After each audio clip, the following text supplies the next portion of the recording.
Welcome into Jungle Tales, a Pirate Baseball podcast. We appreciate everyone tuning in whenever and however you're watching or listening, whether it's right now, live on YouTube and Facebook. Definitely chime in and let us hear from you throughout the show, or you can definitely listen to our archive via Spotify.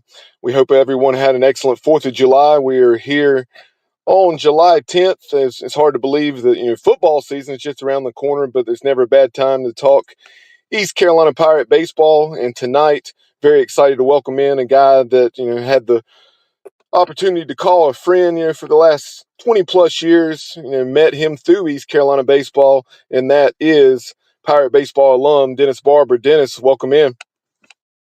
Nice to be here. Absolutely. You played for the Pirates back in the mid to late 60s, and we'll dive into a little bit of your story. I know we want to talk mainly and just about your time and the team as a whole and the program since, because you've really followed the Pirates closely, and not many people have seen as many games as you have, especially over the last 20 to 25 years. But take us back there in the early to mid 60s and give us a glimpse into your life, where you grew up and how you made your way to East Carolina. Well, I'm a Raleigh native, and I played sports, of course, and high school ball. We were not a very good team, very mediocre to say the least, but we were at Raleigh Broughton, which is now Raleigh. It was Raleigh High School then. And we had really good football. In 1961, we were state champions, and we played Rocky Mount and beat them. And then the next 2 years, they beat us, and the winner of that game was the state champion. So we were pretty good in football. I didn't play basketball, but we had a boy named we had a good basketball team, and we had a pretty good player called Pete Maravich that played for us, and he's of course well known. You've heard of Pete Maravich. And our baseball team was very mediocre. We had a couple of baseball players and a 5 or 6 athletes that were, they played all sports, but they weren't specifically baseball players. And so my senior year, I had some interesting going here and there, but I'm listening to the radio. Now you have to imagine those days. Gosh, how I can tell you? Nobody in your vintage is going to know this, but there was one baseball game a week on TV on Saturday with Dizzy Dean and Pee Wee Reese. And that was it. I mean, you didn't have a game every day, and so there was one game a week. And I'm listening to the radio, and East Carolina's playing on radio in the 1964 regionals, and it's on radio. And I was so impressed with that, I said, my gosh. So looking into it, I looked into Duke and applied there, but Duke had good basketball, but weak baseball and football. And East Carolina had, then and now, weak basketball, but good football and baseball. So it seemed like a good fit for me. So that's how I ended up there. And I went down to talk to Coach Smith. And so anyway, that's how I ended up at East Carolina. You mentioned Coach Smith. Such a legend in multiple halls of fame. He's in the North Carolina Sports Hall of Fame, the ECU Hall of Fame, the Campbell Hall of Fame. Many East Carolina fans have heard about Coach Smith. They've seen his name, like I mentioned, in that Hall of Fame and in media guides. But give us a glimpse behind the scene, the Cliff Notes version. What it was like to know Earl Smith and be coached by him. Well, I don't know. I may be okay, and this may be my area where maybe I can help a little bit. But Coach Mallory, can I just touch on Coach Mallory for just a minute? Of course. All at Carolina, and Carolina's one of their best teams was the Charlie Justice era. They had 2 All-Americans, and they had a really good team. They played in the Cotton Bowl in Dallas, and there's a famous episode where the Carolina High Rollers took a whole train down there and partied down and back, and he also played professional baseball. I want to say for 9 years, but I don't. Some of these he played pro ball. I did want to tell you that Coach Smith told me this. For what it's worth, his first job was at an orphanage over in Kinston, and Coach Smith thought he got an awful lot of that from that knowledge. And some of you have heard of a coach called Leon Brogdon at Wilmington, one of the two top coaches in North Carolina of all time, along with Greensboro's Bob Jameson. And Coach Brogdon also had his first job was at that Kinston orphanage. And Coach Whitfield, George Whitfield, I know you guys know him. He has some knowledge of that. So I always thought that was significant because at regular school you got all kind of kids, but at orphanage you got kids with some trouble, some problems, from different backgrounds, and so that was great training for Coach Mallory. Well, Coach Mallory and Coach Smith also coached football. Coach Smith coached football, basketball, and baseball. Had played all three very successfully, and he played professional ball. And then he went to Campbell, and he's in their coached football, baseball, and basketball. He's in their Hall of Fame, and then he came to us, and he is in our Hall of Fame as well as the North Carolina Sports Hall of Fame. And he was just a great resource. I want to tell you one little connection here, which he told me this after I'd finished playing. I spent some time with him here and there, and he was in his minor league days. He was doing real well and leading the league and hitting, and he went in the hole playing shortstop, and he planted, and he tore up his knee. And in those days, the medicine wasn't like it was now. That kind of ended his career. But his roommate was the second baseman, and the second baseman ended up being on the New York Yankees team when they were really good through the 50s and 40s as a utility player. But he would tell Coach Smith, they stayed in contact, and he would tell Coach Smith, now remember the Yankees at that time were the premier cutting edge of everything. And he would tell them how they turned a double play, how the rules that they used on a ball that's blocked in the dirt, right, left, behind, front. And we used all that stuff. And I'm telling you, in my 32 years of coaching, that's what I did. The rules that we used, I've never seen it to fail. They're still good today. And I'm not trying to coach the team or anything, but Coach Smith had really, he knew his stuff, and he knew the rules, and he could have had a temper now. He would, he would challenge an umpire, and sometimes, often he was right, but he would. And now Coach Mallory was more professorial. He was a Southern gentleman, and he knew his stuff too. Both really good coaches. They coached football together, and they had a desk in the old Christenberry gym, and they faced each other every day, all year long, teaching and coaching them. So they were great friends, and they were at heart both baseball men. So I wanted to mention that about both of them. I do have one other little story I'm gonna throw in here. Coach Smith went in the Navy during the war, and for you old guys, he took the bus to when he left to go in the Navy, to go up to the naval base to report. They were playing "Sentimental Journey." He never forgot that, an old big band tune, which some of you may have heard of. But he was in the same unit in the Navy with another fellow who became a pretty good football coach named Lou Saban, not Nick Saban, but Lou Saban. And we had a ball player, a really good football player named Glenn Bass, and nobody was interested in him. He called Coach Saban and said, "You got to look at this guy. This guy can play." And Coach Saban signed him, and he played, 9 years or whatever with the San Diego Chargers and a couple other teams. He was a super fast, and he ran a number of kickoff returns and punt returns back for touchdowns and did very well. But I thought that connection, that connection you may appreciate, that Coach Smith kind of helped him there. He was a football player, but he played on our 61 national championship team, was the shortstop on that team.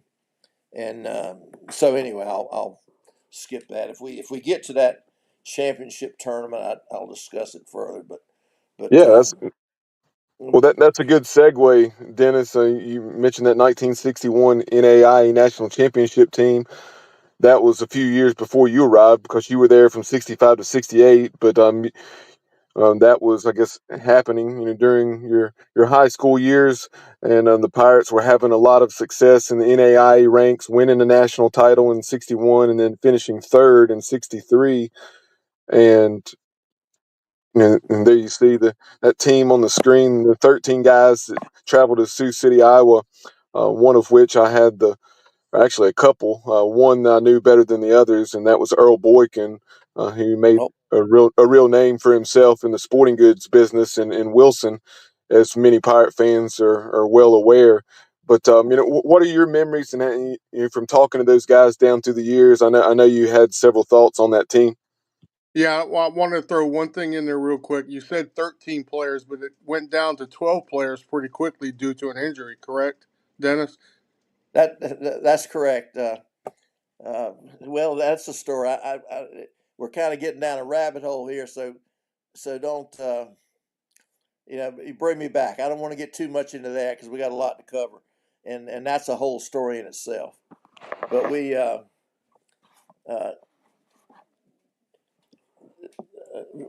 let me very quickly just bring you up to speed on those years. In 59, 60, 61, they won the old North State Conference, and they had good teams, and had been invited to the NAIA every year, but coach, for whatever reason, declined.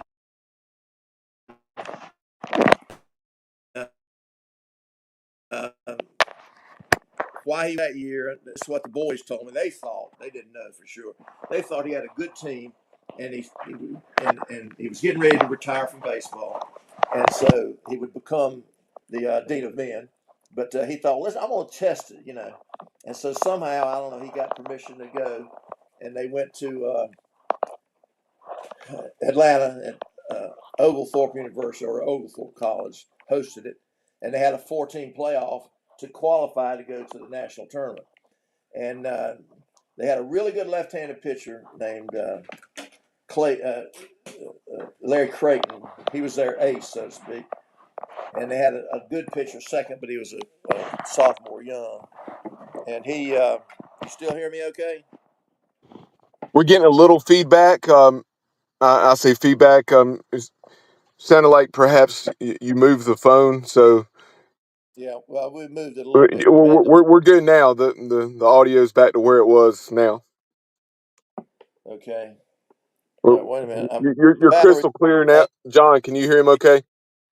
Yep, it sounds good now. Yeah. Yep. Yep. You sound crystal clear now, Dennis.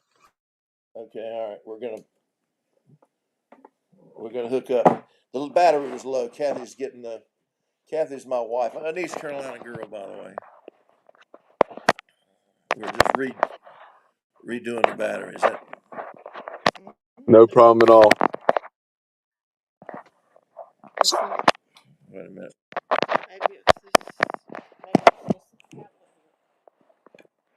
So while Dennis is reconnecting to his battery there, just as you've seen, I've put on the screen here the 1961 NAIA National Championship team that went out to Sioux City, Iowa. As John White just mentioned, the Pirates had 17, I think, guys on that roster, maybe more, but only due to funding, we're only able to travel 13 out to Sioux City, and then I believe one of those 13 got injured. So the Pirates were really shorthanded, but still found a way to get it done. And John, I know you may recall, was the championship game Sacramento State? Yeah, they had to win. No. They had to win twice, and they won the first game. And the pitcher actually had to go out and take one for the team, as they say, and pitch the whole game while they were down. And then so East Carolina could save pitchers for the last game, which they ended up winning. That's correct. All right, Well, so here's the we're ready story. to continue on now. Dennis, you They can pick went up to where you left off. they went to Atlanta, and they had to play two games. There's just four teams, And the best team was the second team they were supposed to play, and that's Carson Newman. And they didn't know whether, every coach gets in that every tournament. Do you throw your ace to start with, or do you save him? And so they got in it. They were Coach Smith and Coach Mallory walking at night after dinner on the campus there, and two of their boys came running up, the two pitchers, and he said, "Coach, we've been." It was Larry Creighton and Lacey West. Coach, we've been talking. We found out that the first team has nothing but right-handers, and the second team has nothing but left-handers.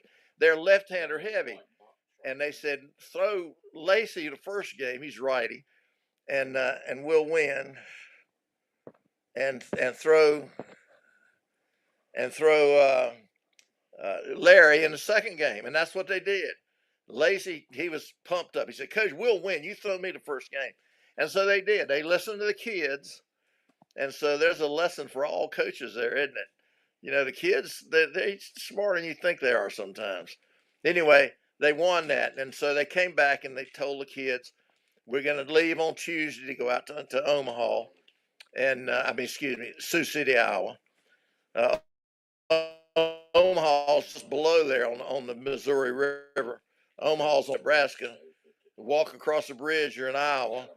Up the river is Sioux City. You walk across the bridge, you're in Nebraska." So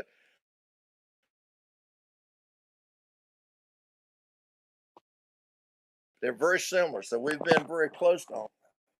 Okay. Anyway, we're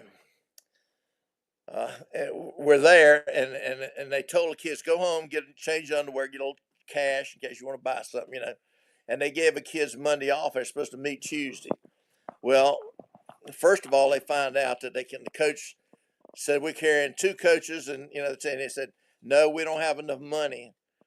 And I don't know who, the AD or the president or whatever. "We can't send the whole team. We can only send 15 people." And so there's the 8 starters in the field, a backup catcher, and one backup utility player, and then 3 pitchers. And they got to talk. Coach Smith took the hit in his credit. He said, "I'll tell you what, you're going to need another pitcher." And so he stayed home. And that's how they got to 14. So 14 and a coach.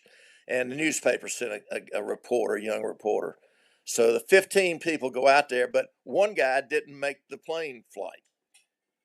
So they went out there with just 13. And I found out later it was the best hitter from the year before, but he had hit 383, but Cotton Clayton had hit 392 or something. So he wasn't the best, but he was the second best. But they lost one of their better hitters. And so isn't that a kick in the teeth right off the bat?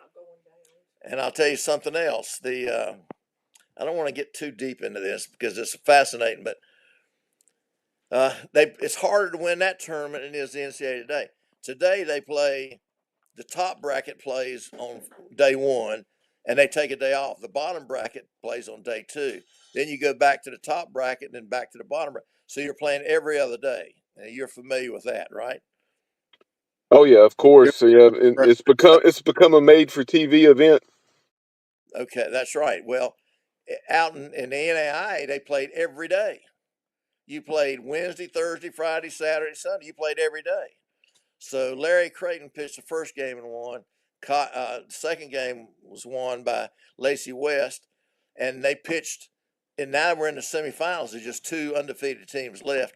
Grambling from Louisiana.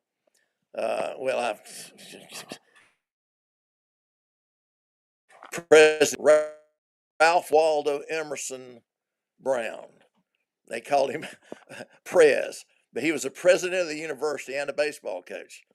So they took their whole, and they took secretaries and whole bunch of people as a vacation. But they beat them. Larry Creighton beat them and struck out 19 people, which was a record for us for a long time, and it's still a record in the NIA, except for one guy tied it at 19, but he went 12 innings, and Larry did it in 9, and we won that game. And then you got to the next round. We were the only undefeated team. There were 3 teams with 1 loss. So normally you would let them play off, and worked down to one. They decided there was a time restraint, and this is Friday, so they had to Saturday. So what they did was they put them Omaha against East Carolina. Omaha had one loss, and they put the other two one-loss teams against each other, Grambling and Sacramento. And so if Grambling and Sacramento, somebody's going to advance and kick somebody out. But if Omaha had beaten us, it would have been a three-way tie with one loss, and they would have actually flipped for an odd man out on Sunday's game. So somebody would have gotten a bye, and the two losers would have played to get to the championship game. You follow me? So that game against Omaha was critical, and they pitched Earl, and Earl beat them, and that put us in the final. Kicked out Omaha, and then Sacramento played us, and they beat us the first game. And you're right, in the seventh inning, we were getting beat pretty bad, knowing he didn't want to use his one pitcher he had left, Nathan Green. And so he went out, Coach Mallory went out and tried to forfeit the game, said, we're going to concede the game. And the other coach wouldn't let him do it, won't even pitch. So he goes out to Lacey and says, Lacey, we're not going to pitch anybody else. We're down thin. You're going to have to finish the game. And so Lacey not only finished, but he shut them out the rest of the way. And we lost 16. I mean, pretty bad, but that's interesting there. And then we got down to only 12 players, so that because as you said, Glenn Bass got hurt early and he was out, so they had to make some change. Third baseman Floyd Wicker shifted to short. They made some changes. Not an easy shift from third to first or right field to left field, but third to short is not an easy shift. And so he went there, and so they made some shifts. And so they finished, and they won the next game big, and won the national championship. And I off sometime off camera or whatever, I'll tell you about the guy didn't make it. It's, anyway, we'll go on later. Okay. Yeah, and Now, I was going we're to say, was it Creighton won 2 games in that, and also finished off the last game, the last couple innings, he correct? came in the last inning and with one out to go. They couldn't get that last out, Oh, and okay. it just and a center fielder made an error, and he regrets it to this day. I was going to say you hit a lot of base hits, but it's something you kind of remember the failures. You remember the losses more than the victories. Got that loss that got away. Those are the ones that kind of stick with you a little more. I think with all athletes, but. He pitched game one on day one, and then on day three he pitched another, and he came back at last out and he struck him out in 3 pitches. Boom, boom, 3 pitches, struck him out, and that was it. So we won that. Well, maybe we should, I can spend a lot of time on that. A lot of things came out of that, and I would maybe I'll add one other thing in here. The center fielder. Was playing pro ball out in California, and one of the Sacramento boys, Sam Houston, that we'd played them earlier in the second game. They were the top seed and beat them, but it was telling him, he said, it was a critical part in the game, and Cotton Clayton's up there, and he's got a strike on him, and the pitcher throws a fastball, blows it by him, and the catcher calls for a curve, and the pitcher, Mr. White, I'm getting on pitchers again. He doesn't want to throw that, so he throws a fastball, and I think the bases were loaded, and Cotton Clayton hits it about 500 feet. I mean, he killed 500. He kills it, just kills it, and so there's a thing. If a pitcher would just listen to the catcher, things would be better. So I always use that example. You people are listening. I'm teasing. Yeah, What we're one takeaway on this before we move to the next subject is the fact that if you told somebody today that you would have to go play in a tournament and you only had 4 pitchers, they would laugh at you. But it's just the style of baseball is a lot different. You guys in that time had to take the mound for a lot more innings. You know, if No, something went bad, you I were had to the suck it up. Yep. if you were the pitcher, you were the pitcher for the day. It wasn't get us 4, 5, 6 innings. You were it for the day. I mean, here you are today. You go today and you go tomorrow. Oh yeah, it was a different world. Yeah, Um, and we didn't play as much. You know, I will talk about that, I guess. But we only played about 30, 35 games today. They played 60 or more. You know, they were there. I don't know what East Carolina did this year. They dropped a couple of games they didn't play because of yeah, weather, and then they but normally you play 56, and then you got 2 or 3 or 4 in the conference tournament, and then a couple in the regionals, or 3 or 4, and then maybe on. So you can get on up there in the 60 or something. So, but back yeah. I then, guess 1967 was my best year, my team's best year. We were 23-7, I think, and finished, I think, 19th in the country, and we. So that's 30 games, right? So we say we're almost half. So if a guy hit 7 home runs, if you played double that game, that'd be like 14. So and we don't even talk about the bats. Maybe we should a little bit later. yeah, we'll definitely get to that later because you told a good story or two to me off air about that, Dennis. But not to deviate too much, but you're talking about the difference of games and how this year East Carolina finished 35-27, 62 total games. And like you mentioned, back in those years, you played 25-30, and you were only playing half as many games as the modern era. But kind of a segue to your era. I talked about the success that was had in the NAI ranks. I guess it was 64 or so that ECU was moving NCAA, and the Pirates, were going to several NCAA tournaments there in the mid to late '60s, and you had the Oh yeah, opportunity to play in I'll, several yourself. yeah, I'll run that down that briefly. We in 59, 60, 61, the conference champions. 61 went to the national championship game. In 62, they lost 7 people that turned pro, and a couple graduates. They really lost an awful lot, and going and winning had a lot to do with that.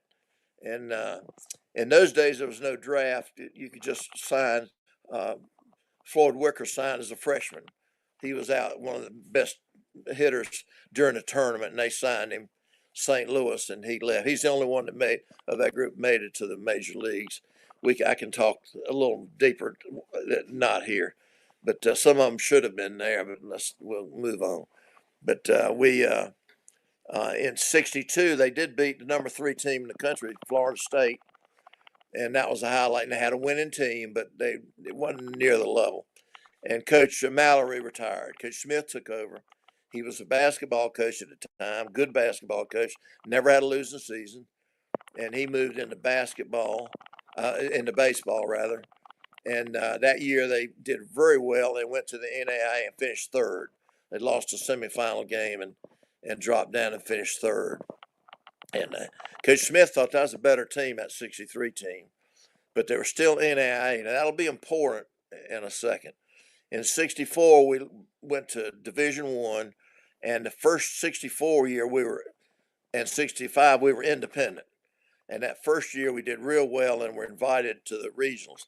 Now let me tell you what the regionals were like in those days. There were 8 regionals across the country, and they were geographic. So you had the West, the Northwest, the South, the Northeast, the Central, and so you had eight ones.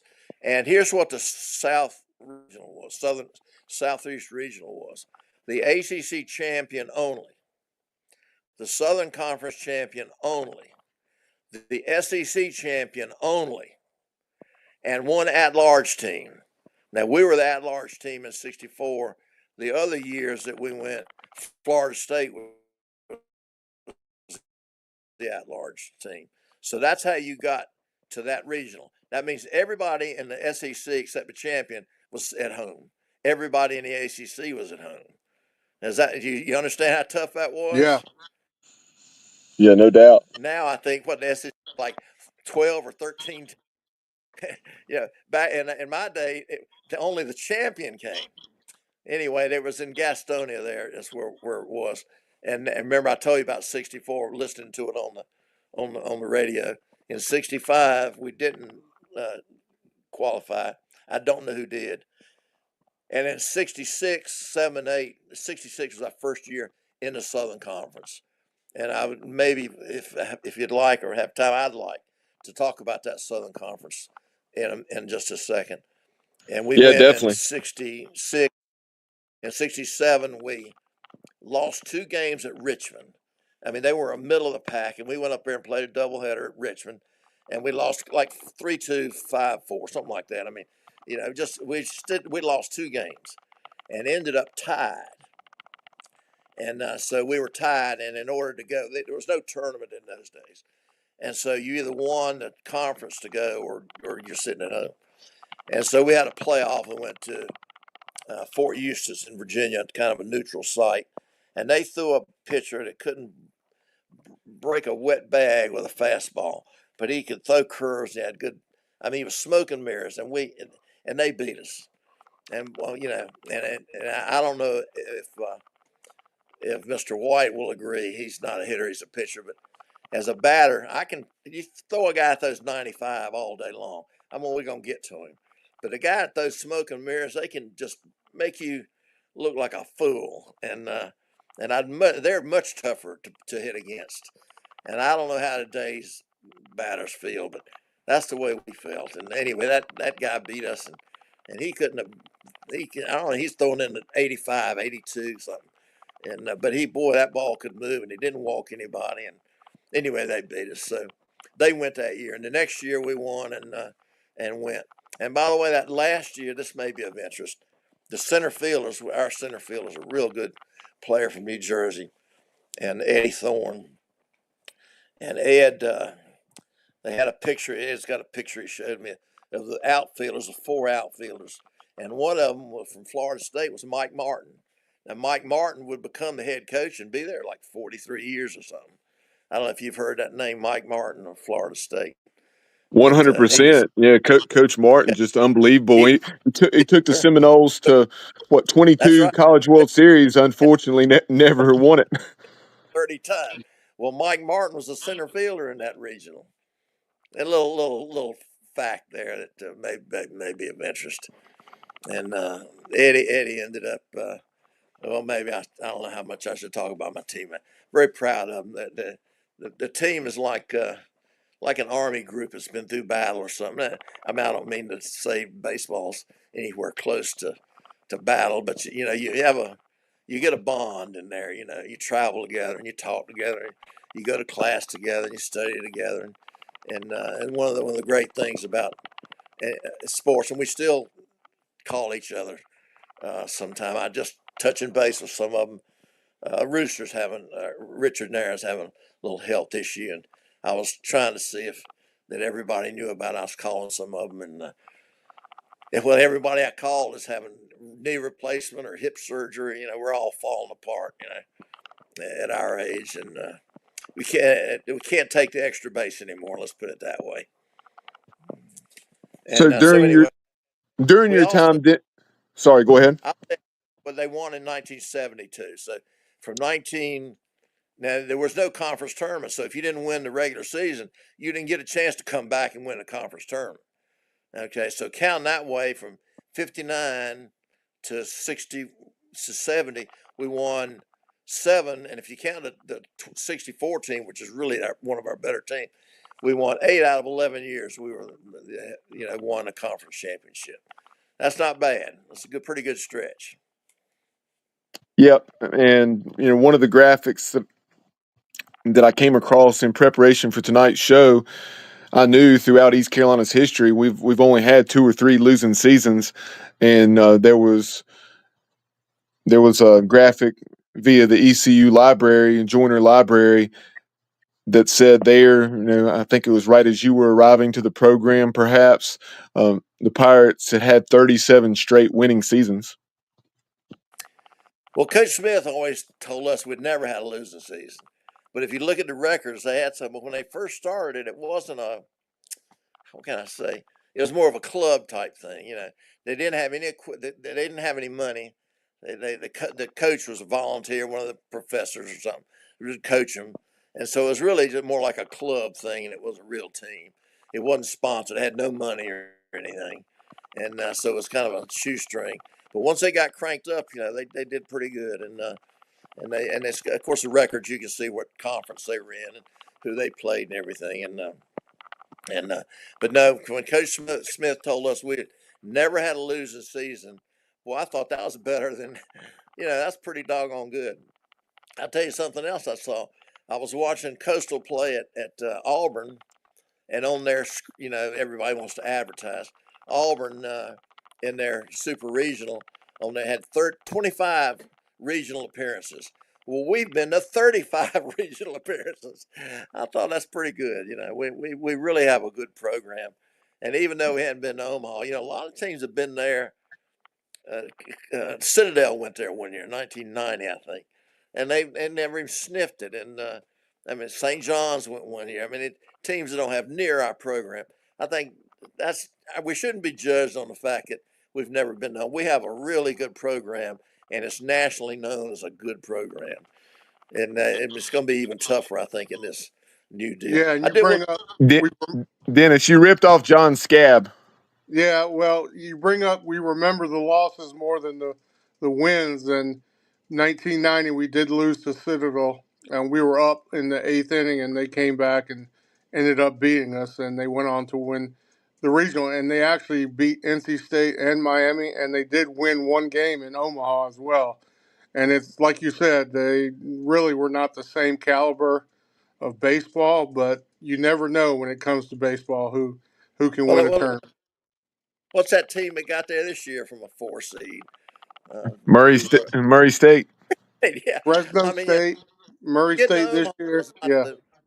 Stony Yeah, Brook. if we ever get to Omaha, I'd much rather do what we do, have a great program with great fans, and have good attendance, and then just be a flash in the pan. So we have an awful lot to be proud. I will mention one other thing. Can I mention one other thing? Sure. In my years, we finished in the top 25. See, 19th, 23rd, and 28th, I think. And of course, it depends on what um, rating system you're looking at. But all three of my years now, Coach Smith went to a regional, and he was at a dinner ahead. It was a 1970 regional, I think, and he's sitting next to the Mississippi State coach, and the Mississippi State coach asked him, "How many of your kids here on scholar? How many scholarships you have?" And Coach Smith said, "We have two." And he said, "You mean two a year?" He said, "No, two total." And the coach from Mississippi State said, "Well, everybody here, there was a limit of 25. 25 kids here, and all of them are on a full scholarship. And we left two full scholarship kids at home." Now, can you imagine that we did what we did with two scholarships, even three? And you see, what it was Coach Smith. Coach Smith could coach kids up. He could coach the kids, and so now I think Cliff's got the same number of scholarships that the NCAA allows, so he's got the same number that Carolina's got or whatever. Now facilities and money. Now with this NIL stuff, all that's out the tube. So I don't know how that's going to turn out, but I'm pretty proud of the fact that with a lot less, we did more. And isn't that something? Can you believe it? I know we played That, Carolina. They had at least 25. They had every top kid would go to Carolina. And State did pretty good, but we beat them. When we played Carolina, we beat them at our place, and then the next year, a couple of years later, maybe my junior senior, they beat us over there. So we did okay, and we beat State when they first opened their season. 1967 had a brand new field. That field they're on now, they moved over. They used to be on the other side of their track, and they moved over. And if we didn't open it, we were one of the first. I think we might have opened it, but we beat them pretty bad, like 13-7. It was worse than that, like 13-2. They scored some runs to make it look. And then they came back my senior year and they beat us, and they went to the Omaha. And 66 Carolina, we had beaten them in the first. Now I did want to say this. I'm gonna have to bring this back up. In the NAIA, freshmen were eligible. NCAA freshmen were not eligible. we had played NAIA, and some of our kids had played in the NAIA tournament in '63. By '66, we still had some of those boys that were freshmen in NAIA and played were on our team. And the NCAA, here's what they ruled. They said those boys can play during the season, but when the tournament comes, they'll be ineligible. So we got to the tournament in '66, and we lost our second baseman, Freddie Rodriguez, Carl Dedon, our center fielder, one of our pitchers, and another outfielder, Bobby Kaler, who hit about 400 that year, 303, 97, something like that. And so we lost some of our players, and we had beaten Carolina earlier, but they beat us in that tournament, and I feel like we might have done okay. I mean, you never know, of course, but we lost some of our top kids. We were kind of went in there with one boot off, so to speak. So, yeah, but that was due to the NAIA, and I don't. It seemed like freshmen could play about 1970, maybe. Don't hold me. Maybe 68 or 9, somewhere in there. Freshmen were allowed to play. They took off that freshman deal. And of course, today freshmen play, and we getting some good freshmen, and they're playing. My gosh. Dennis, you talked about the difference in resources and just the way you guys would travel to road games as opposed Okay. to today where you have a very nice charter bus and you have so many flights. The Pirates do fly commercially some, but they charter as well. And what you guys were chartering station wagons. Yeah, yeah. Well, it was different. We had two coaches. We had a head coach and assistant, and start with Harold Ellen, a real good baseball man. And Coach Ellen went to Pembroke and started their program or took it over, and did a wonderful job. And he's in their Hall of Fame. And we went down there playing one day, and I'll pass this on to you. We went in there and had a little bitty ballpark. Left field, right field was okay, but left field was way up, like 290 or 280 or something. We went in there and they had a fence about in left field about 8 or 9 feet high, but they had built chicken wire way on up in the air like the Green Monster in Boston, you know. And we got in there, and every one of us, I've never hit 4 home runs in a game. Today's the day. I got a shot. And we spent the whole doggone day hitting pop-ups and fly ball, just outfield. We had one home run, a little left fielder, Steve Fornash, a nice guy, good ball player. He went into coaching and had a state championship team up in Virginia. But he hit the only home run because we were trying to hit the home run. If we'd have just done our regular deal, we'd probably hit 4 or 5. But I'll never forget that. There's a lesson in there somewhere, you know. But they did have one player named Mike Carruthers, and Mike Carruthers hit a ball. It may be on the moon. I don't know where it is. It may be like Tommy Eason's shot. I mean, he hit it, and there was a cornfield out there in right field, and he hit that thing, and he killed it. Well, he ended up never made it to the majors, but with Cleveland AAA, and did real. He was up there a long time, and he ended up in Greensboro. That's where I coached at Grimsley, and he was on the paint crew, and he had a paint crew come by and paint, you know, the gym or you know the cafeteria or something, you know. And he and I would sit down and talk baseball, and he was the first person inducted into the Pembroke Hall of Fame. I happened to be down there last year. They lost a friend of mine, the wrestling coach, and I went down and had a deal down there, and nice little thing, and to you know honor him, and they had their Hall of Fame. We were in there where all the Hall of Fame is all their plaques and everything. And the very first one inducted was Mike Carruthers, and people of my vintage would know him. Boy, he could absolutely launch it. So there's another. You know, when you're trying to do something, that's probably the worst thing you can do. And sometimes just Yep. let it hit it like you normally do. Dennis, one of the unique experiences you had during your ECU career was the chance to play up in our nation's capital at the Ellipse. And Well, Speaking of balls being hit a long way, um, you had a tremendous story about a ball that would have been a home run had there been an offense, and then there's also a story I think that was perhaps told to you by one of those members of Coach Mallory's team or Coach Smith's team from '63 that had played at the Ellipse that involved JFK. So why don't we share those? I think the best way to tell this story is talk about the Southern Conference and the teams that were in it, because there's a number of things that I want to go back. The way we travel, you mentioned it, we had station wagons, and they were stripped as cheap as you can get, no radio, straight shift on the column, black wall tires. Now, in my day, all the tires had white walls. Now, today, you don't have anybody has white walls. But in my day, everybody had white walls except taxi cabs or something. And so we had black wall tires and a permanent license plate on the tags, permanent tags, and they were just white. I mean, plain as you can get. And there were about 12 of them. So we'd take 5 for the baseball. The tennis team might take a couple.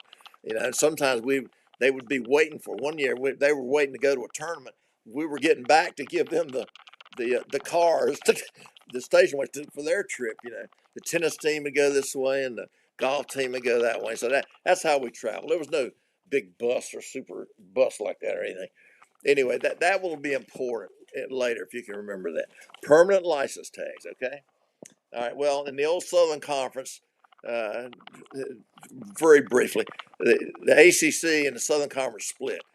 Some of the bigger schools wanted to split up in the early 50s, Carolina and State and Wake and Duke and South Carolina and Clemson and Maryland. And anyway, about 8 teams split off from the Southern Conference. So they formed their own ACC. And that started, I want to say, early 50s. And so the Southern Conference was there. We went in, as I said, in 1966. And they had the old Southern Conference teams. And they were just some really beautiful schools. The Citadel was one of them. In 1966, we were down there the last weekend, and we were supposed to play a doubleheader. We won the first game, and the second game got rained out, and we were leading the league, and we didn't know if we had to play that last game, and somehow the conference, I think we could have won no matter what, but the conference called and said we didn't have to play it, so we just skipped it. And the next day in the newspaper down in Charleston had my picture in it, scoring at home, coming into home. And so today you got, gosh, you do something and you make a home run or something. It's in the newspaper, it's in the radio, it's on the YouTube, it's on all kind of stuff. In those days, you didn't get any of that stuff. I mean, once a week you'd find out something. We didn't know what we hit. And then today, if you're hitting 275 and you get a hit, you're up to 285 on the scoreboard instantly. And if you strike out, you're down to 273 or something. I mean, instantly. Well, I didn't know what we were hitting, and I don't even think we kept up with our record very much. Once a week or something, we might know, but we didn't. We weren't concerned with statistics nearly like they are today. And at the end of the year, you found out. I can go back and look up. I didn't know so and so hit this and how many home runs he hit. We just didn't do that. So that's the Citadel, and Furman. They say William and Mary is the prettiest campus, but Furman can't be far behind in the United States. Beautiful school. William and Mary in '67, we clinched a tie by beating William and Mary. Those of you, Bubba, did you go to Vanderbilt when we played them in a super regional? I unfortunately wasn't able to make that trip, but I have been to Well, me, I've been to Hawkins Field. okay. Well, their baseball stadium right next to their football stadium, and that's the way William and Mary was. The football stadium and baseball fields right behind. I mean, you just look up and the third base line, and there's a football stadium. Well, we beat them, and I caught the ball, at Citadel, and I wrote the score and everything. Southern Conference champions, and I kept it. And the last year, I don't know, we weren't the home team or it wasn't a strikeout. Anyway, I didn't end up with that one. But of those 3 champions, I had 2 balls, and I gave those to Coach Godwin, Cliff. I don't know if he put them in the batting thing or put them in a trophy case or what. Anyway, I donated those a couple of years ago. But I'd kept those all these years for 50 years because I thought they were somewhat significant. Anyway, Richmond, I mentioned Richmond earlier. Now, they used to combine trips, and you would go to, say, today, I don't understand how they do it. They tell me all these schools are in financial difficulty, and yet we used to use some common sense. And they'd send us to Richmond and William and Mary. They'd send us to VMI and then go up to West Virginia. Same trip. You go up and play. And so we were doing that. We went to VMI and played. And my first year, Dennis Burke threw a 1-hitter. We played double headers. A normal pattern, we'd play a midweek game, 1, and then a weekend doubleheader in the conference once the conference started. And Dennis threw a 1-hitter, and Jimmy Rayner threw a 1-hitter. 2 1-hitters in the same day. The next year, Dennis Burke threw a no-hitter against VMI, and the third year he threw a 1-hitter. They got 2 hits off him in 3 years, and he pitched 9 innings the whole time, 27 innings. They got 2 hits off of him. Of course, no runs, and that's not bad, is it? That's pretty good. Dennis Burke was a terrific guy, and a really good pitcher. I caught 4 pitchers. I caught are in the Hall of Fame, by the way. Jimmy Rayner, Dennis Burke, Ron Hastings. He was a freshman when I was a senior, and he would lead the nation in earned run average. And his son Joe played for us on Cliff's team, one of LeClaire's teams. And Richard Nairn's son played. Sam was a pitcher on that team. So, and Clayton McCulloch, his dad had played at East Carolina. It was after me, but he had played too.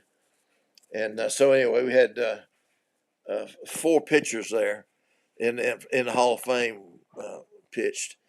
But I was going with this. We left the VMI and we were going up late at night after it was dark, and we got to go up through those mountain roads, winding back and forth.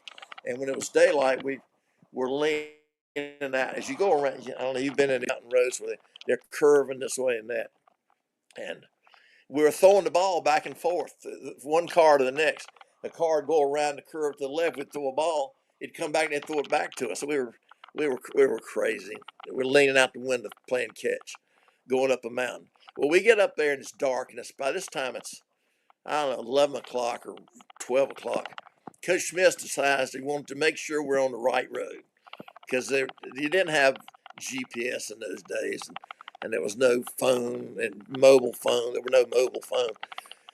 So we stopped at this old country store. I guess there are 4 or 5 cars. Now I want you to picture this. 4 or 5 black wall tires come up. They're all in the same. They're all filled with people, and they all have permanent tags. Coach Smith goes in there to ask for direction. He comes running out. Go, go, go. He jumps in the car. People are pouring out of that store with shotguns and we had run into a bunch of revenuers. They were moonshine. They thought we were the revenue people coming to do a raid on their steel. And they never shot, but I can imagine telling the AD coming back with bullet holes in the. Now that was pretty. That's not a bad story right there.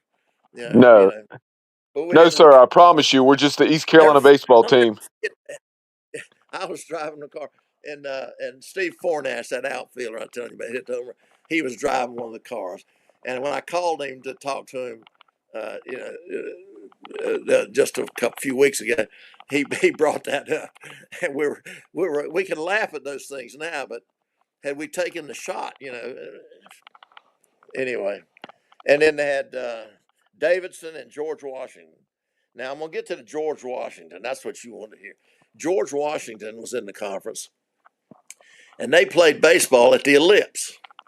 Of course, it's a very crowded. They don't have much space, so evidently, and it was just benches in a marked off field. There was no fences, and I don't even know if there were stands. I don't remember any, but a few years earlier, Wally Cockrell said they were up there playing, and they had to stop the game because the helicopter with the president was coming up. Now, the Ellipse, for people in listening, is between the Washington Monument and the White House. It's just a grass field and a park type thing. And the last time I was there, they had a bandstand set up to have concerts. But in those days, it was nothing. I mean, it was just open, except for they might have had a couple of softball fields at one end of the baseball field. And so we played there, and they had to stop the game for about 15 minutes to wait for the helicopter to come over. And judging by the years, it must have been JFK. Anyway, the helicopter, once it passed, the game resumed. Now we're playing, and there's no fence. Remember, that's important.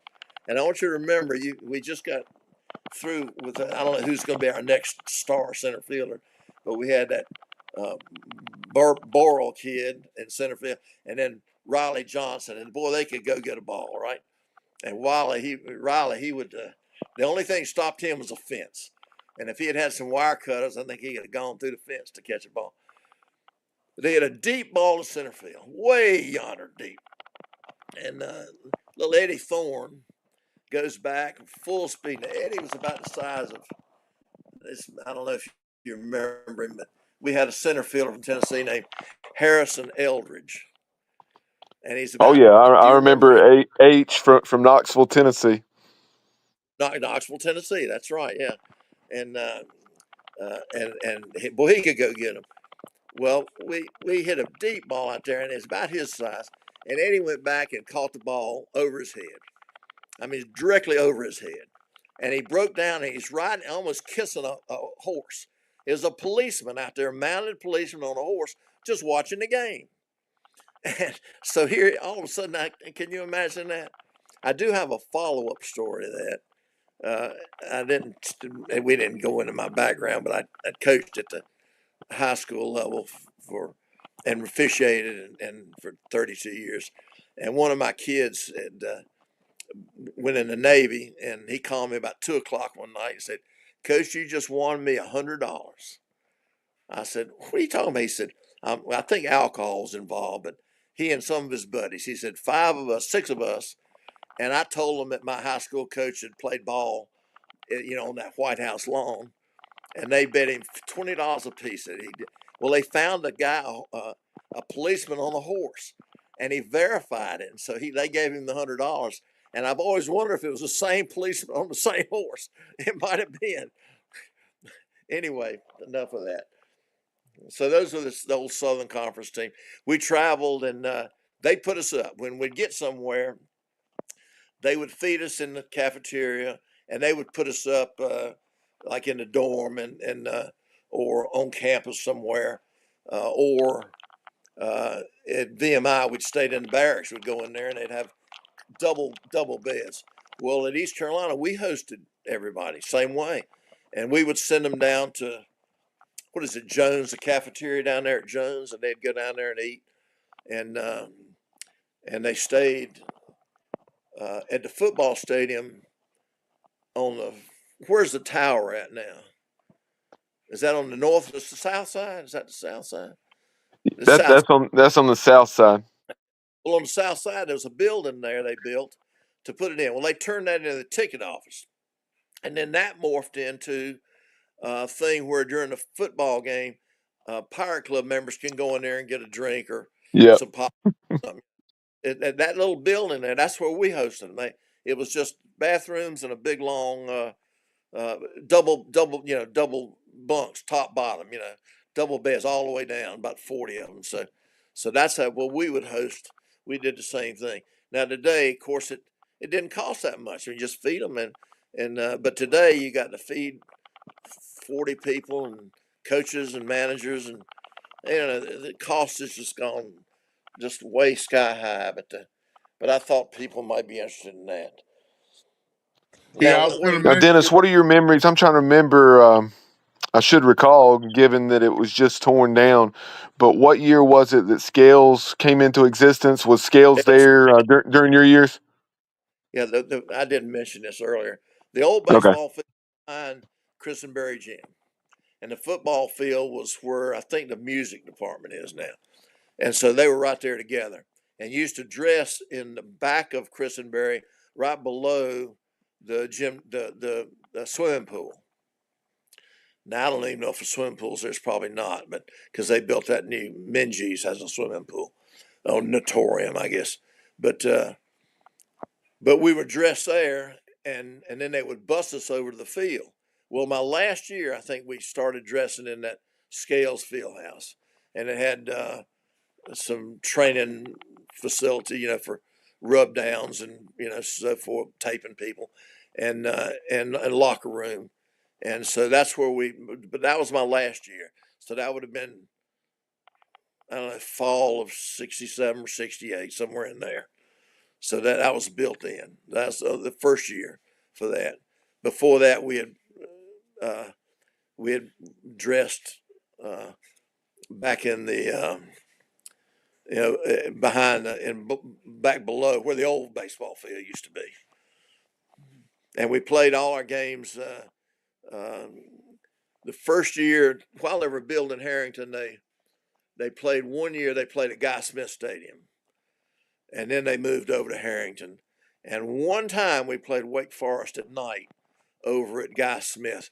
And I don't know, maybe they were trying to make money or something. Maybe they charged that one game, but we didn't charge at our games. It was just free, and we had good crowds. I didn't pay much attention to the crowd. I knew they were there, but I'm the kind of guy that's very focused on the field. During my coaching days, my football game, my wife might ask me, what kind of crowd? I said, listen, I don't know. The stands could have been empty. All I know is between the lines. But Dennis Burke said we played Carolina one day. We had 7,000 people there. Now how he arrived at that, I don't know. Maybe it was in the paper or something. But we used to get pretty good crowds. They would go maybe 4, 5, 10 deep. I mean, they would really pack around. We had. I mean, this is when the weather got nice. When it was cold, it was the pitchers ran up the foul balls. They had a scoreboard. You hung the numbers like in high school. You go out each half inning and hang a 0 or a 2 or whatever on the hook. And if you weren't pitching, you're running up the foul balls. And we didn't have much money. We did our own after the game. We got out. The catchers got rakes and raked around home plate, and the third baseman, the shorts, and everybody kind of we cleaned up the field ourselves. We were the ground crew. We did have one guy that would. We weren't painting the lines or anything, but and we used to go over to Campbell, and those boys are doing that. And I thought, boy, this is more like it used to be in my day. Equipment, the heat. We don't have all this new equipment. Wooden bats, of course, and we didn't wear. I think maybe baseball glove, one glove. We used to, and I think that was just new. Some of us didn't even do that. Just put dirt, just barehanded batting, and now they got to dress and undress like a hockey player, with the elbow, the ankle thing, and the gloves. I mean, my gosh, they go to first base, and I mean, yeah, no, not in my day. We Dennis, were. Dennis, you had a sliding mitt, right? Oh, I forgot about the oven, man. That's another new. That's Yeah. another. Oh, not to mention the watch. I noticed that now if the battery gives out for the pitcher, they can't sit. They have to call time, run out a new watch or whatever it is, and do that. So I mean, that's fine. You know, uh, I had one pitcher that Jimmy Rayner. He loved to pitch fast. Matter of fact, every pitcher I ever had, if they were in a role and they were really dialed in, they loved to pitch fast. Give me the ball, let me pitch it. Give me the ball, and now they got so bad uh, that they had to put in a rule: the pitcher can't pitch until the guy's looking, and the batter's got to get in within 8 seconds to go, and they got all that kind of stuff now. In my day, hey, you got it and went. And Kind he of like Ethan Norby, right? let me tell you, I'd give Jimmy a fastball, and he would start his windup. If he didn't want to throw, if he'd shake his glove. But he's in the windup. Now, I didn't know what he's going to throw, but I knew it wasn't going to be a fastball because he shook me off. And that's how bad he wanted to get that ball and pitch it. And I tell you who's similar is Norby. Norby is up there like a bulldog, ready to pitch. And Ethan is, and and the minute the batter gets in there, boy, he goes, he pulls the trigger. And I Yeah. don't know, I think something. That's fun to Uh, watch, Dennis, when somebody and the defense loves it and the offense hates it. Everybody But loves it. yeah, If you take too long, the defense loses, their attention, their yeah, focus. And it got bad there for a while. I mean, God, games were taking 4.5 hours. Baseball, I don't know. We used to play an hour. Now, I know wooden bats had something to do with that, but we used to play, and the catcher calling the pitch has a lot to do with it instead of relaying. Now they get them in there faster now because they're telling them what to do. Right? They say fastball low outside or whatever. But if while they would relay it to the catcher would relay it to the pitcher, who would look on his wristband. I mean, it was, oh my gosh, it was excruciatingly for an old guy. Didn't have DH, the equipment. Our helmets were not full; they were just half helmets. So you would just put a half helmet, and if you went down for a pitch, if a pitcher was near you and you went down, the helmet would come off sometimes. And Earl Boykin said that big game we were talking about against Omaha, that we had to win to get us. It was really a key game. He said the first pitch he threw was right at the guy's head. The guy went down. One guy, now I don't know if this is true, said the helmet stayed there. The guy went down, the ball went between the helmet and the guy's head. I don't know if that's true, but that's the story they tell. So, and he said yeah, after that, they had no trouble with it. They knew he was a little bit wild, effectively wild. So, yeah. In today's game, the guys when they get pitched inside, they don't even move because they got so much armor on. Yeah, well, I have to tell you that when I first started going back, about when Coach Leclerc came in, maybe a little before that, but as I was getting ready to retire, I'd go back and watch and on weekends, and as I said, uh, Joe Hastings' dad played with me, and Sam Nairn's dad played with me, and Clayton McCulloch's dad had played. So that was another connection, and we used to sit there and together and watch the games. And then when I retired, I've been uh, go to all the home games when I can. Don't miss many, and if I can drive to them, I go to the away games. We out of the 56, one year we hit 43 of them. And we don't go to Texas or anything like that. But like we'll go to South Carolina, Clemson,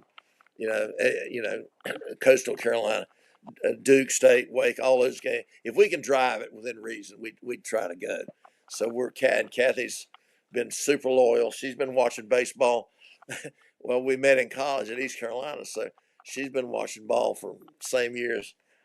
But I noticed it's just something I noticed. I have no. It's just an empirical observation. The strike zone when I was playing was very low, and they are really expanded it up from what it used to be. We used to throw down at the knees, which is a really good place even today to stay, and we just live down at the knees, usually low outside. And but now the strike zone, and with the juice bats there, which uh, John, I don't know how juiced they were when you were playing, but they got so juiced that the pitchers couldn't throw inside because they'd kill it.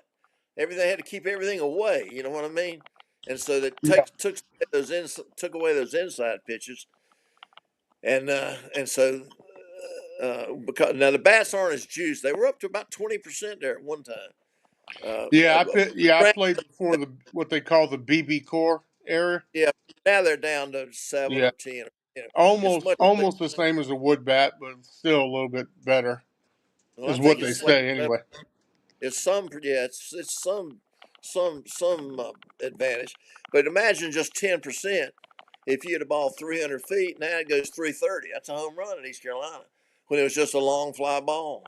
And if you hit it 300, 350, I mean, that's 400 and something. You know, I mean, imagine 20% boost factor, and it was up there around 9%. And boy, it was gorilla ball they called it.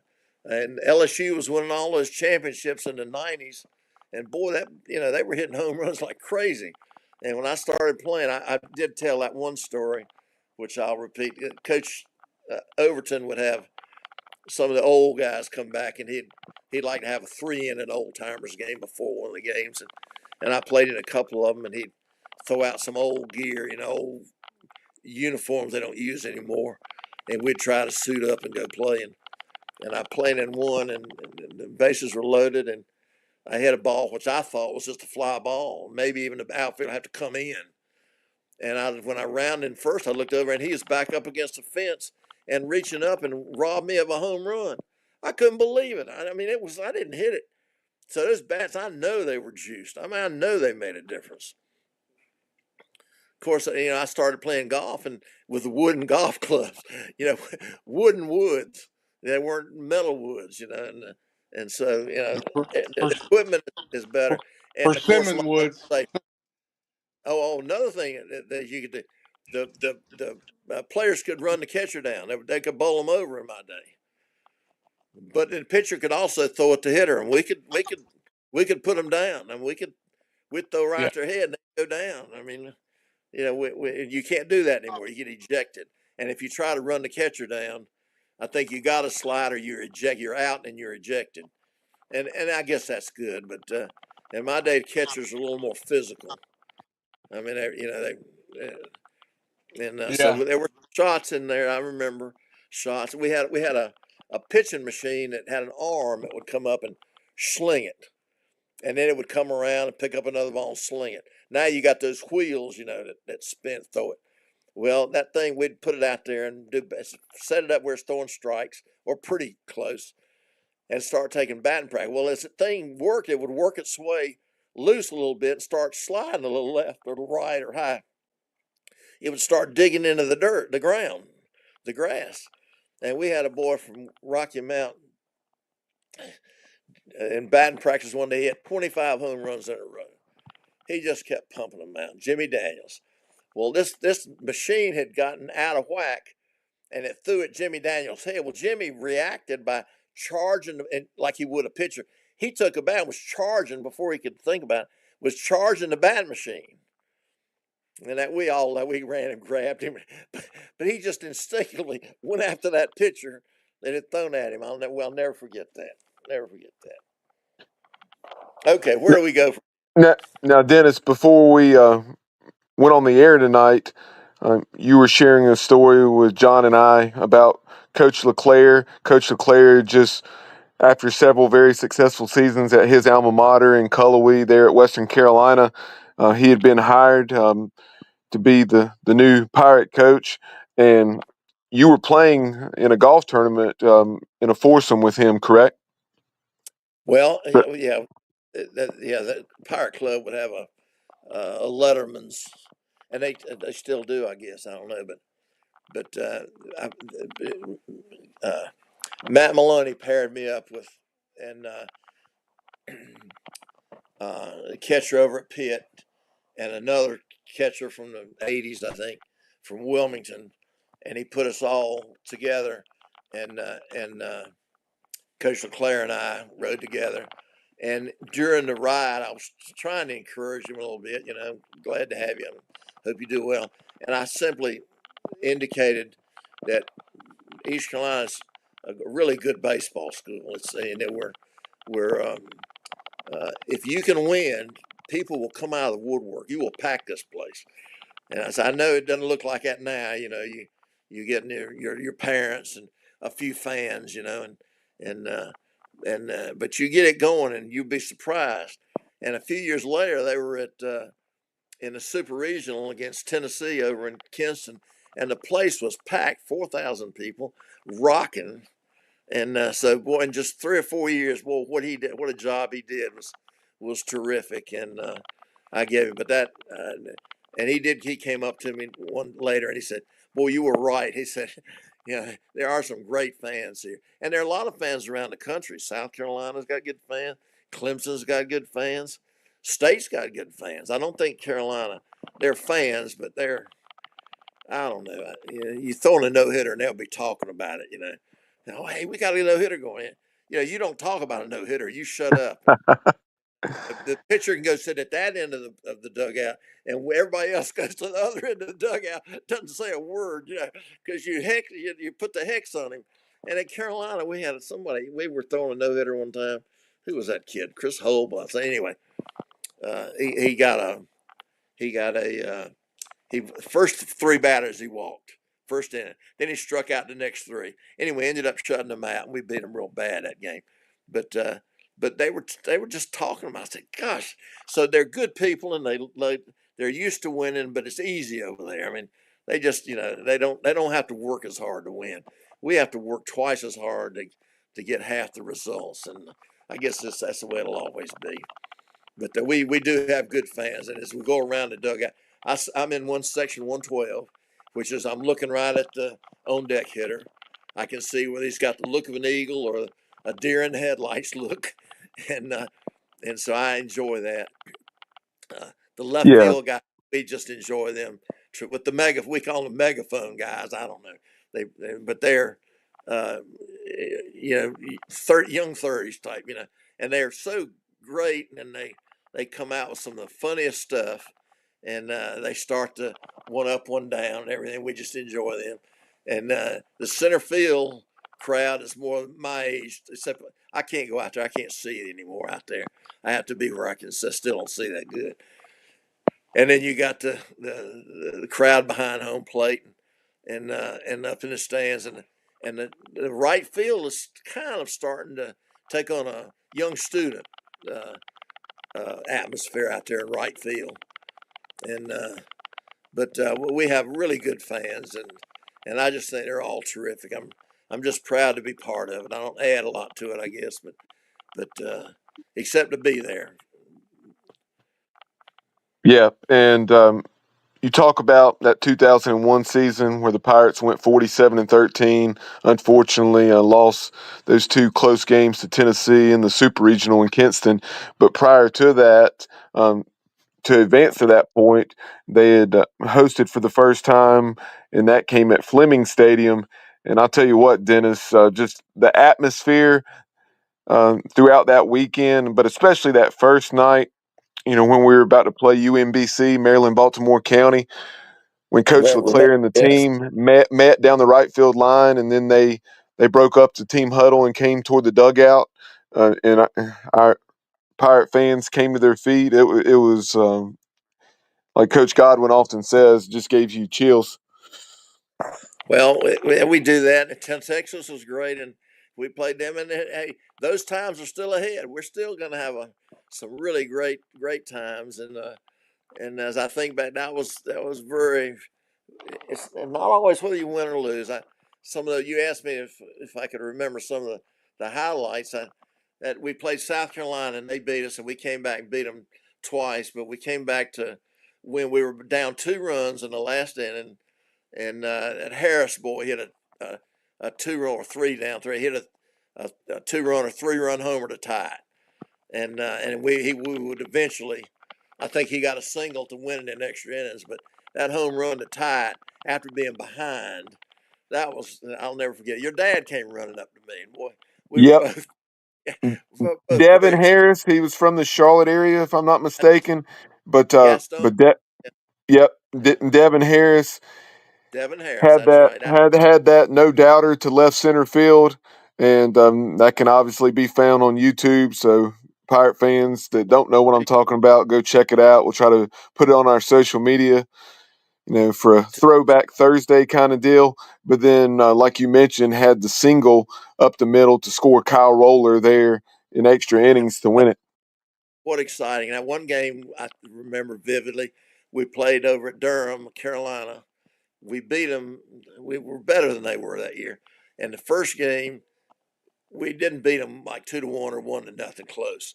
And we really beat them bad. We just didn't score a lot, and had a lot of men on base, and they didn't do much. And the second game, every time they got somebody on base, they made a lot out of a little, and they took a lead.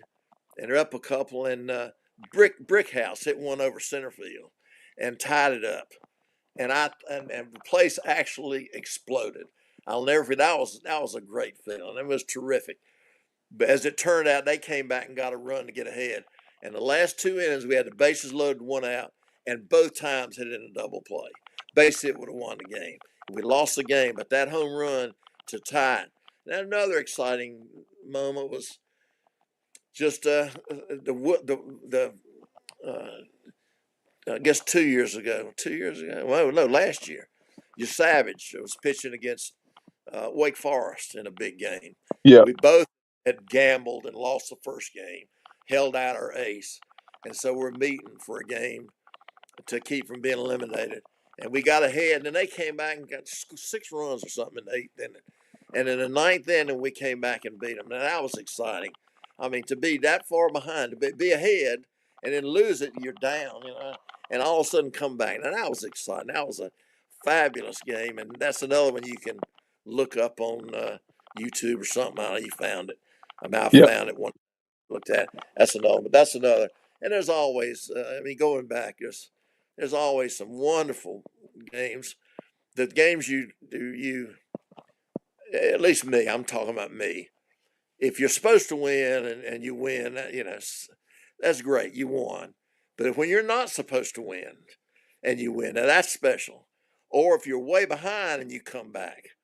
Now, just as the reverse is a killer, if you're way ahead and you blow it, oh boy, and that sticks with you a long time. And that Texas game with the fly ball in right field, that's a nightmare for me. I can still Yep. see that. I thought just a fly ball, and it drops and they beat us. Now they may have beat us anyway, but that didn't cost us a game. But we were ahead, 5 runs in the 7th inning, and Yep. they came to tie us and take the lead, and then we had a home run and to tie and go into extra innings. But those losses, as we were talking about, boy, they really hurt. But you remember, to me, I remember those a lot more than the victories, and we've had so many of them. Yeah. To put it quite simply about that game 2 against Texas, John and I have, for whatever reason, discussed that multiple times, and I told him it was a real kick to the midsection. Oh God! Well, that's a nice way of putting it. Yeah. But I will tell you, when you're a fan, there's nothing you can do to help. If you're out there playing, at least you can do something. But you're helpless as a coach too sometimes. But as a fan, But the only thing I know to do is be positive and keep going. And we're very fortunate to have a lot of great kids. Baseball produces good kids. I don't know. This may sound bad, but those are pretty clean cut, all American type boys out there, and I'm very proud of them. They're well spoken, and we seem to recruit. Well, baseball in general, even though the kids from other teams are pretty good kids. They're all great kids, and they should never be booed, and they should always be cheered and gracious in losing. That's easy to say, but I'm thinking of the sportsmanship. Those coaches work hard. They do a great job. I'm so proud of Coastal Carolina. They did a great job. They deserve whatever they got. Now that Florida coach, there's no, I have to say that's. Let's don't go into that. I don't want to go into that. But Yeah, we won't get into it. That's something you'd have been proud of us, Dennis. Here about a month ago, um, we honestly, we did about an hour and a half season recap and look ahead. Um, highlighting everything we saw fit to talk about from 2025, and then also the way the 2026 roster is shaping up. And the show ended, and I texted the guys after the show, and I said, "How about that? The Kevin O'Sullivan incident never even came up." well, I'm sorry. I didn't mean to. I'm sorry. No, no, I I, don't. I don't mind you bringing it up because it was actually as sad as it was, and I hate that it happened.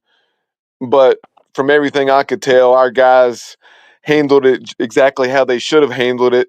Didn't respond, let him show his butt, and then and Cliff Godwin handled it much differently than he perhaps would have a few years ago. But in the post game, he was asked by Brian Bailey about it, and Cliff just kind of chuckled and just kind of shrugged his shoulders and let it go. I think we didn't talk about it, Bubba, because we had already talked about it off air Yeah, so much, and we were just kind of tired of talking about it. But it was kind of a shocking thing to see, and the way he handled that was not. It was shocking because you would see or think that he was more of a professional person at that point, and to try and Well, make up excuses, etc. To me, it and was just an excuse. of all people, Parker Bird and Parker Bird, you know, well, give him credit. He said that he was aware, what was transpiring, but he's just going to take the high road and give Coach the benefit of the doubt, and said, "Hey, Coach, good morning. How are you?" And then that's when Coach O'Sullivan went on his rant, and Parker said, and he honestly just thought, "Hey, is this guy really serious?" I mean, he thought he was still joking, and yeah, you can't and and believe then he realized he was serious, and O'Sullivan continued to go on his tirade, and then Kevin Schnall, Coastal's head coach, addressed it in the postgame press conference after the regional was over, and give him credit for that. But one of the funniest things, since it did happen, I thought Parker, when O'Sullivan asked him if he was ready to play or if we were going to be ready to play, he said, "Yes, sir, we'll be ready to play." He said, "But Coach," he said, "I'm not even on the roster." before I had a couple of things just written down, which you guys or whoever's listening may be interested in. The we talked about the number of games. There was no limit when I was playing how many games you could play, so the weather would dictate a little bit. You start, but in Southern, we opened our season I think in 1967 or 68, one of those two. Or maybe it was the last year, 68, because we were in that new field house. And we opened our season, whatever it was, and Southern Cal, University of Southern Cal, they were 32-1. They had lost to the Dodger rookies. They were 32-1. So they had played 33 games, and we're starting our season. So that's a big advantage because of the weather. It's sunny out there.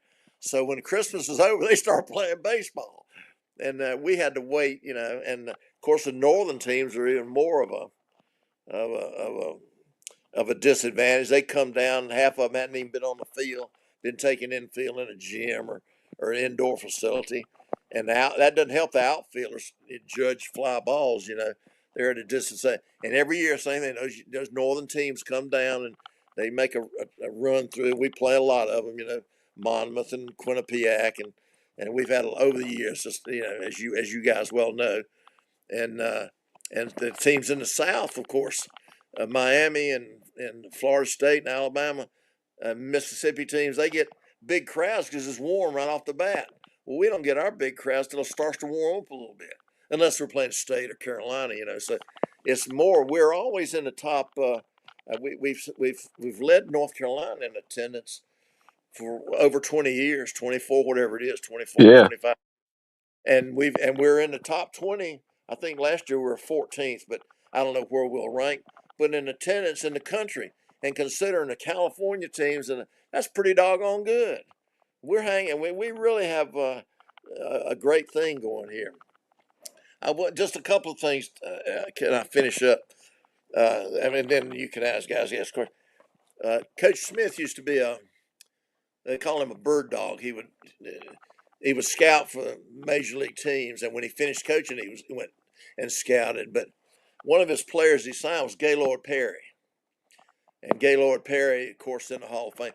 The only pitcher I think there may be somebody else now. I don't keep up with it now, but that won the Cy Young Award in both leagues. Well, Gaylord is from up east there, and coaches signed him. And when he's getting ready to go to spring training with then the San Francisco Giants, he would come down to the gym there, and Coach Smith would ask me or Richard to catch him. Now I'm catching this guy, and he could bring it. I'm a whole nother level. He's talking about a college kid. I'm driving a Volkswagen, and if he's really good, we're talking about a Corvette. Well, this guy's like driving a Lamborghini. I mean, he could absolutely bring it. And he had a slider that was just devastating. And I'm catching him in a gym. Now, I don't know if you know this. Catchers hate the gyms. I'd rather go outside if it's freezing. Just get me because the ball seems to come faster. It gets on you faster in a gym. I don't know. It's something about it. But I'd catch him every year. And while he went, and one year I caught him, and he was an outstanding player in the All-Star game, won the most MVP in the All-Star game.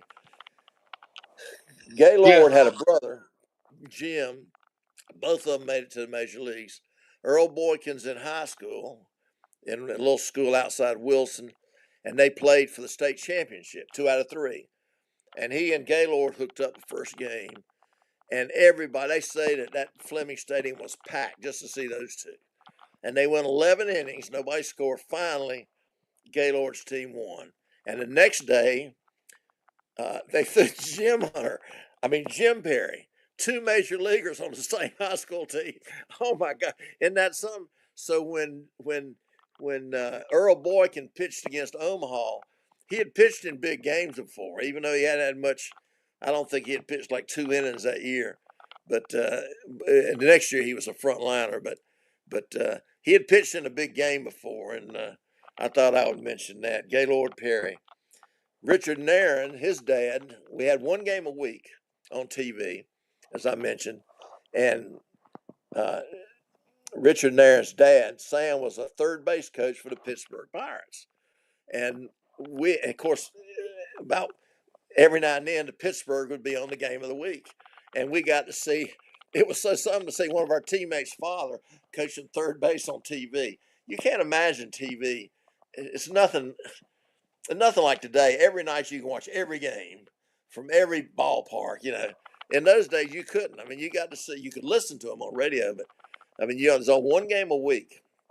And in 1960, the Pittsburgh Pirates played the Yankees, and in the last game, it was tied up. The Yankees won 3 games big, 15-1, 11-0. I mean, and the Pirates won 3 games, 3-2, 5-4. They were just scrapped through, so they were tied up and went to the last game. And famously, Bill Mazeroski hit a home run in extra innings to win the game. Very famous hit. You guys may have seen that. Well, you know who caught batting practice for the Pittsburgh Pirates that day before that game? Richard Nairn. Did not know that. That's the shot heard round the world, or was that Bobby Thompson's? That shot, no, that's no, Bobby Thompson's a shot around Yeah. the world. I was going 1950. I was going to tell you that Gaylord coached Limestone for a couple years, and he brought Limestone over to East Carolina to play us. So I was able to see Gaylord come in, and he was the show, and he's a showman, as you probably are well aware. And he was doing his thing with the fungo bat, etc. But it was pretty exciting to see a Hall of Famer come into Harrington Field and bring his team over to play us. And I was fortunate enough to be a part of that, and we took care of business. But yeah, Gaylord did step on the field at Harrington at one time. Yeah, yeah, he was a character. He was at the Wilson Hot Stove League one year, and he was telling a story when he wasn't with San Francisco, he was with some other team, and he's throwing a no hitter, and the catcher is Tim McCarver, who's still, I think, does some announcing. Anyway, the old Cardinal catcher, and he's got a no hitter, and at the end of the 7th inning, he goes by the umpire, and the umpire says, "You don't have to get it close." And in next inning, he's giving him all kind of pitches, off the plate. If it's close, he's striking. And he goes by, and the umpire, normally they go 1 inning, they go to one home dugout and stand, and the next inning they go the other, and they alternate. Well, he was back in front of Gaylord again. Gaylord went by him, and he said, "You don't even have to get it that close." And Gaylord said, "He's never umpired a no-hitter. He wants me to throw." And so he said the last pitch he threw was so far outside that the catcher, Tim McCarver, almost couldn't catch it. And he rung him up, strike 3. He said, "That's pretty interesting. Umpires want to see things like that. They want to, so." And of course, sometimes we get we holler to umpires. But my gosh, these fans in the stands 100 yards away cannot see as good as that umpire. Right there, right behind the plate on top of it. As long as they're consistent, I don't care if they're high or low or inside. Just be consistent in the first inning. We'll adjust to you. You got to adjust to the umpire for what his strike Exactly. zone is. Yeah. Yeah, that's the most important thing for an umpire. Be consistent so the pitcher and the catcher can adjust to you. And if you're not consistent, then that's when things start getting chippy Oh yeah, between you. if, Yeah. if a ball at the letters, it's a strike in the first inning. In the fifth inning, you got to get that same pitch. You can't ball, and it's critical for a pitcher to know, and feel confident. Well, what else you got? I mean, I got lots of stuff here. You tell me what you. Go ahead, John. You No, I was going to you say get about the when you played before Harrington and then Harrington, and maybe like take us through a day in the life of being a baseball player at that time. Class, baseball practice, etc. How was fall different from spring, and then obviously summer ball if you played. Just what was the life like at that time frame for playing? I think it might have been a little different than it is today. First of all, there was no fall baseball until my last year. Football, there was no fall baseball, and so summer was ended, and you didn't start until after Christmas. You'd start working out, early before the season started, and then you'd try to get outside. Did a lot of indoor work, a lot of relays, stuff like that. Getting down. Coach was a great Coach Smith, and I'm not saying other coaches aren't too. I can only talk with Coach Smith. And during the summer in high school, we played Legion ball, but we would go to these developmental leagues like the Valley League, and now I know they've got one up in the Cape League is a real good league, and then they're wooden bat leagues now, and they've got one in North Carolina. I don't know, maybe it's Virginia too, but New Bern and Silent, what that league's called. Wilson's got a team. And some of our kids do that. And some on the Valley League, a lot of our kids went to the Valley and played there. And so those developmental leagues is what we did during the summer. And and uh, and so but no, there was no fall. My last year we did have a fall league. I do have one. Let's see if I can put this. We went up and played Belmont Abbey, and High Point had really good, had won the championship in their level division. At that time, they weren't Division One. They had a coach named Chuck Hartman, who ended up going to Virginia Tech and was their coach until he retired. Really good baseball guy. And they had a really good team and had this ace pitcher, was going to be a number one draft pick. And we played him in the championship. We worked our way through the tournament and got in the last game. And it's he and Dennis Burke hooked up in this, colossal uh, outing, and it got down to where the runner on third, one out, and I'm at bat, and coach, and we're tied, and it's the bottom of the ninth, and coach gives me the squeeze sign. We like the suicide, not the safety. So the guy was started at the appropriate time. I had a nice bump, but it rolled foul. I was so mad because I got two strikes, and I'll never forget. I could have kissed him. He gives me a suicide again with two strikes, and I got it down. We won the tournament and everything. But the fact that one of my teammates said he was mad at you because he wasn't going to let you hit. He was going to make you bunt. But I was glad because I was a good bunter, and I'll never forget that. Well, Virginia Tech comes to the LeClaire Classic tournament, and he was watching us play. They were going to play the second game, and I went up and saw him. I said, Coach, about 25 or 30 years ago, we played, and he said, yeah, you played us and beat us on a squeeze bunt in the last bunt. He remembered that. Remember we talked about, you remember the losses? And I said, well, I'm the guy that bunted it. And he looked at me and said, I won't say the words, just you SOB. And he laughed and we hugged each other. But I remember that because he remembered that loss. And that pitcher was really devastated. That pitcher thought he was good, and Dennis Burke beat him. Dennis Burke was really a good pitcher. Well, I guess we all think your Savage is good, and we've had some really good, especially lately. We've had some good pitchers. Your Savage was maybe as good as I've seen, but we weren't in my day. We weren't as deep in pitching as they are today. We weren't nearly as deep. We had one or two good ones, but today they've got a lot more good pitching than we do. Now, Dennis, in your era, we talked about that 61 team that had, upper teams, right around 20 players. How many were on the roster when you played? I don't know about under 30. I mean, I don't remember Okay, exactly. gotcha. No, we didn't have big rosters. Now today, I think they got. Well, I saw on the potential team next year we got 19 pitchers already, Right, and if that young kid, I don't know what his status is. That'd be 20 if he comes back. If he didn't get right. drafted, I don't know what it is. I don't know what it's Sunday. He and Dixon, I guess they're on the roster until they turn pro. But we wouldn't have nearly that many. We might have 8 or 10. Like I say, when you're pitching, you're not you don't pitch the first six and then you take over. I mean, you were it, and Right. until you get in trouble or something. If you got knocked, you get knocked out, of course, and put in there. But we weren't nearly as deep as, and that may be why we lost when we got in these tournaments.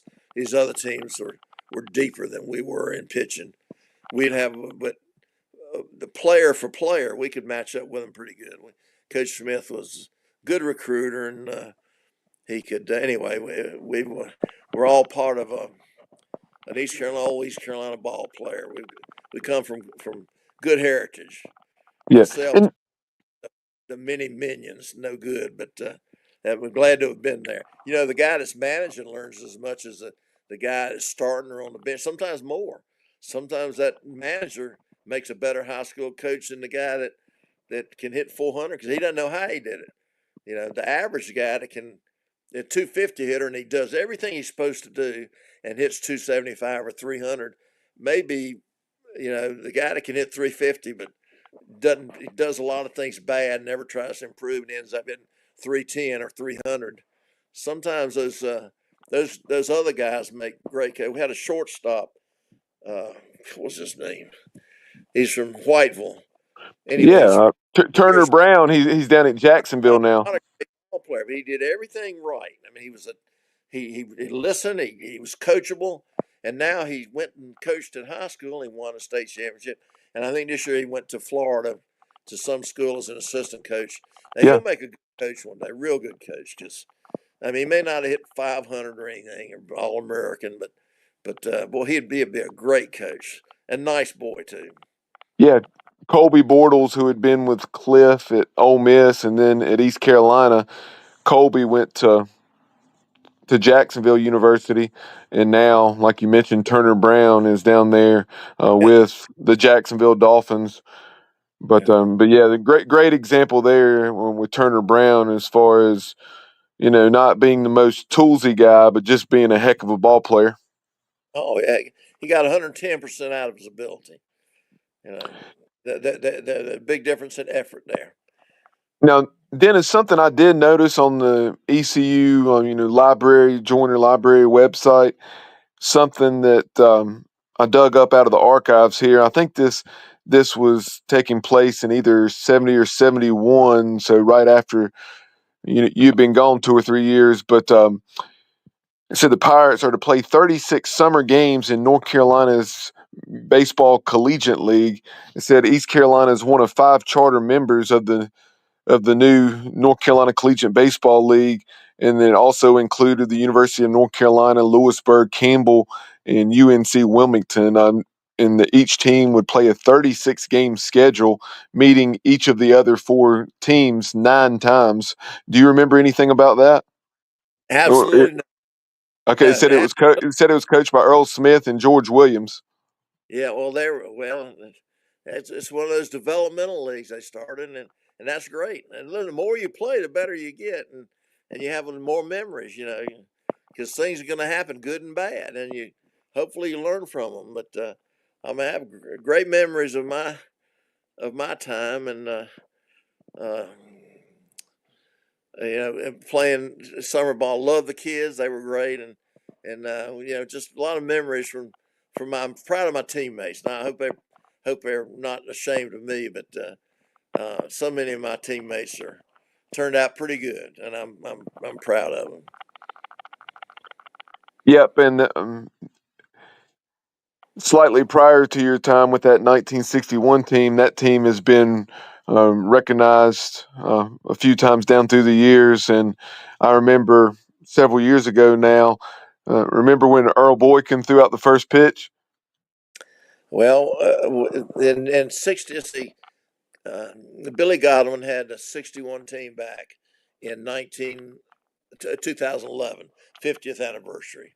And yes, I've spent a lot of time with him and wrote up a thing for the athletic department.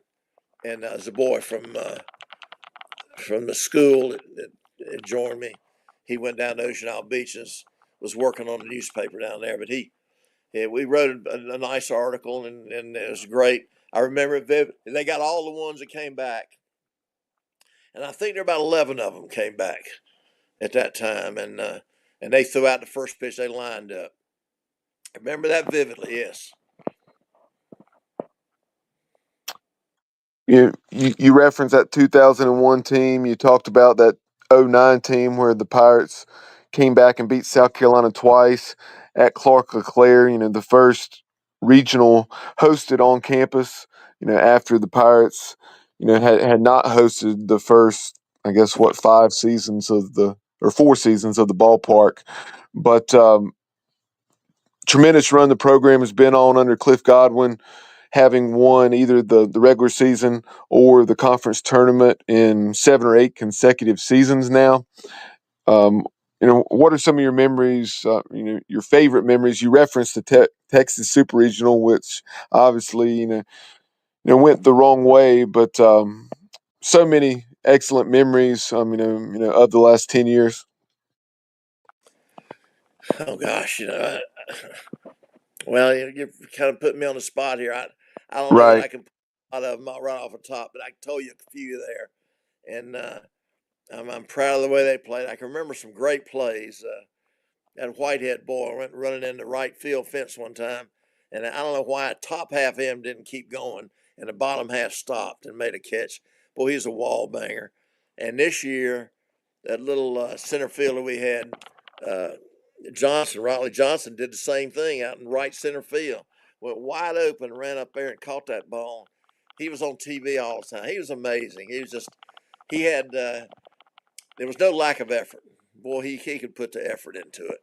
And out of what I call I call them wall bangers. They don't mind. And some people back off. They get near it and they get shy and stuff. But some of those kids, I don't know. Some kids can hit, some can't. Some can throw strikes, some can't.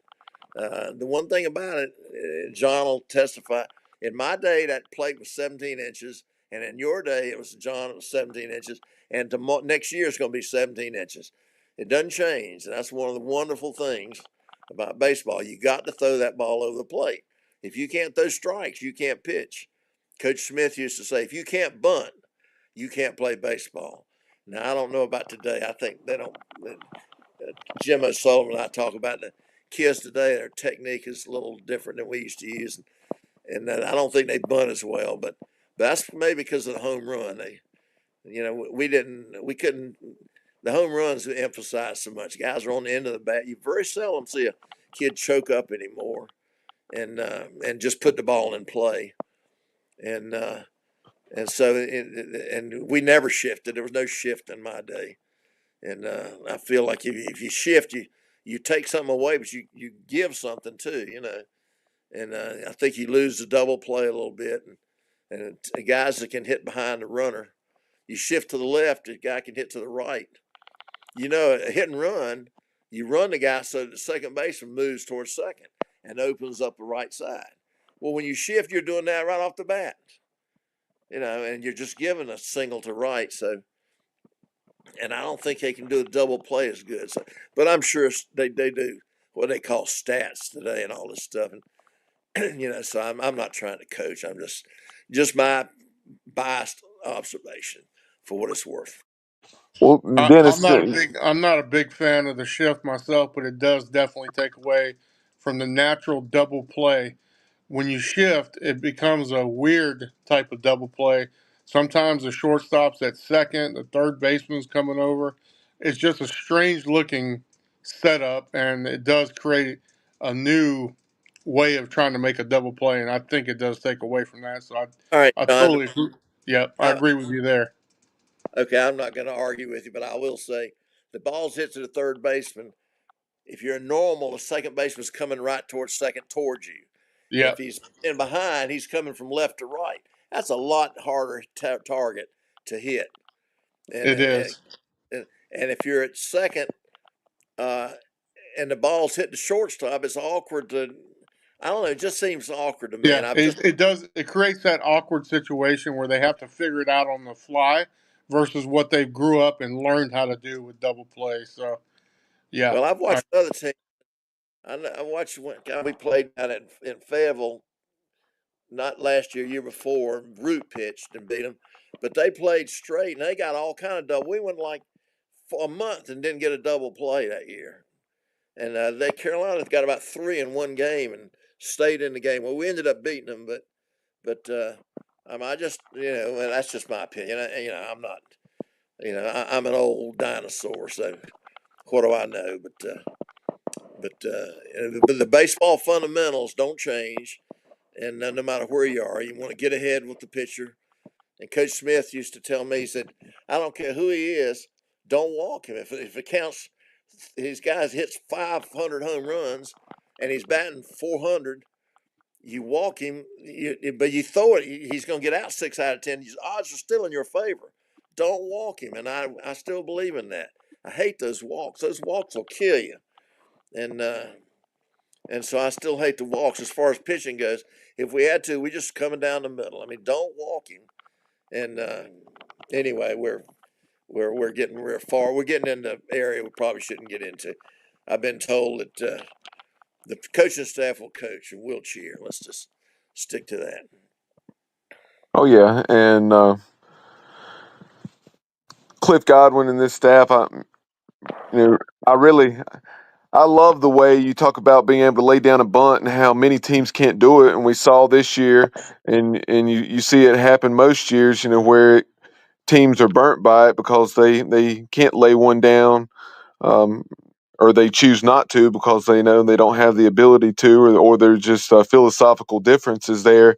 But we saw in the those two games against Florida early on in those games, what the short game can do and how it can put pressure on a defense. Yeah, I was going to tell you against Florida, they had their backup catcher who had not caught a lot, and Right. that's tough. And we went right off the bat, forcing him to try and show what he had, and we saw that it was not going to be the same as their number one catcher. But it goes back to I'm not going to talk bad about catchers like Dennis likes to make fun of the pitchers, and I know I'm joking there, Dennis, but yeah, I was going to say go our fast, love John, hate later. relationship, but how important a catcher is to a baseball game. And if you lose one late in the season after he's developed a rapport with all those pitchers, is one of the biggest things to try and overcome.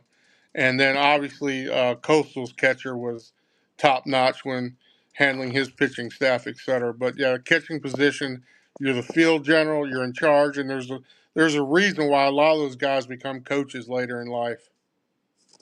Well, it is, and the well, I talked a little bit about catching, but the thing that about catching that's the most important doesn't come up blocking balls and batting average and throwing out pitches. It's handling pitchers, motivating pitchers, getting them. And every pitcher's different. Some of them you need to get mad. Some of them you need to baby a little bit and encourage. And I mean, every one of them's different. And we had a boy named Watkins that called for us for 4 years. And I have to say, I thought he did a wonderful job. And Yep. Clayton's there. Travis Watkins. Travis Watkins. Yeah, Travis Watkins, yeah, and in Cliff's era, Clayton McCulloch did a great job, and I thought he was an outstanding catcher. And we've had some good ones and some average ones, um, but anyway, well, we about time to wrap it up, isn't it? What do you think? Yes, sir. We appreciate you spending as much time as you have with us, and I know Pirate Nation, whether they've been tuned in live, I've actually received a few texts and so forth throughout the show saying, um, how much they were enjoying this content and these stories that they have not heard down through the years, and something that you told me, several years ago, and I wholeheartedly agreed with you. And this is certainly no slight to anything that's happened in the last 10, 15, 20 years. But, sometimes it's almost like East Carolina's baseball tradition, prior to the last 10 or 15 years is not recognized as much as it should. And I agree with you because the Pirates, you know, even prior to Coach LeClaire, had a very, very strong baseball tradition. Well, well, some people think that Coach LeClaire started the program, and he did a great job. But I trust me, we had good teams way before. And I was telling you on purpose, Coach Smith had 2 scholarships, and maybe at times he might have had 3. But um, Coach LeClaire had whatever the limit was, 10.7, or I'm not up on all that stuff, but the same number that Carolina has or South Carolina. I mean, there was a Right. limit. Well, Coach, there was no limit in my. Somebody like LSU might have had 30 scholarship full, and we're sitting there with 2 and competing with them. So that I think that says a lot. And anyway, I was just proud to be. Now I have to say, my dad died when I was last year high school, so Coach Smith was a lot of my. He was. I latched on to him, and he maybe more than some other people because of that. And he meant an awful lot to me, and I'd like to honor him best I could. He was. I'm sure there were people that didn't, just players that didn't. He didn't rub the wrong way or something. But boy, I just thought he was the greatest thing since sliced bread. Yep. I still What you said about ECU and Mississippi State, when the Pirates had 2 scholarships and you said the Bulldogs had 25, that 27. They 20, left sorry, 2 kids. yeah, 27. That spoke volumes. And Left 2 remind, kids on because there was a limit of 25 you could take to the regionals in. got you. That may have changed. I don't know how many it is today. I think we probably were able to take more, but we had to leave some kids home too. I'm sure there was a limit on what you could take. That reminded me of back in the day when, you would have Oklahoma, Alabama, and people like that. I've heard stories from my dad, and as well as just through watching different documentaries and so forth of when those programs in football, would have 150, 200 scholarships before there came a limit. So that way, if they had a guy on their roster, then the competition couldn't sign him. Yeah, Coach Bryant was at Alabama. Bear Bryant was famous for recruiting the 4 best quarterbacks. He figured he could play one, but 3 of them weren't playing against him, Yep. and and you could do that. Of course, in baseball, I don't know. I don't know how things are going to turn out with this. I hate the NIL. I hate the portal, and I'm a minority. I guess but I'm an old school guy. But I think we've really missed the boat. I think kids can, if they're not starting, they just go to another school. And I mean, why not work hard to start or wait your turn? I don't know. And I think you're but probably. I think there's probably a lot more people that agree with you than you realize. well, I, coach, I tell you, the coach, I don't know how he keeps. He doesn't know who's going to stay and who's going to go. He can't plan. He can't. I mean, at the last minute, somebody decides to go. He's got a. I know. Losing Root hurt us. We'd had 2 good pitchers instead of 1, and then all freshmen. We'd had 2 really solid pitchers this year. Boy, that makes a huge difference. Well, what we couldn't have done with 2 guys of quality, and I hate we lost those two good kids, but we did keep one, and I don't know who we picked up. I see we picked. It looks to me now. I'm looking on paper, which is worthless. Let me tell you something. When you're coaching, John, maybe you can relate to this. There are a whole lot of 400 hitters at 4 o'clock batting practice, but when the game starts, they turn into 200 hitters. and so you can look at this, that, and that. We don't know these kids coming in, how good they're going to be. I think the little Burris kid, boy, didn't he turn out to be great, Yep. And first baseman Irby and the third Trammell, boy, I think I know he got hurt, but I think he's going to be a terrific ball player.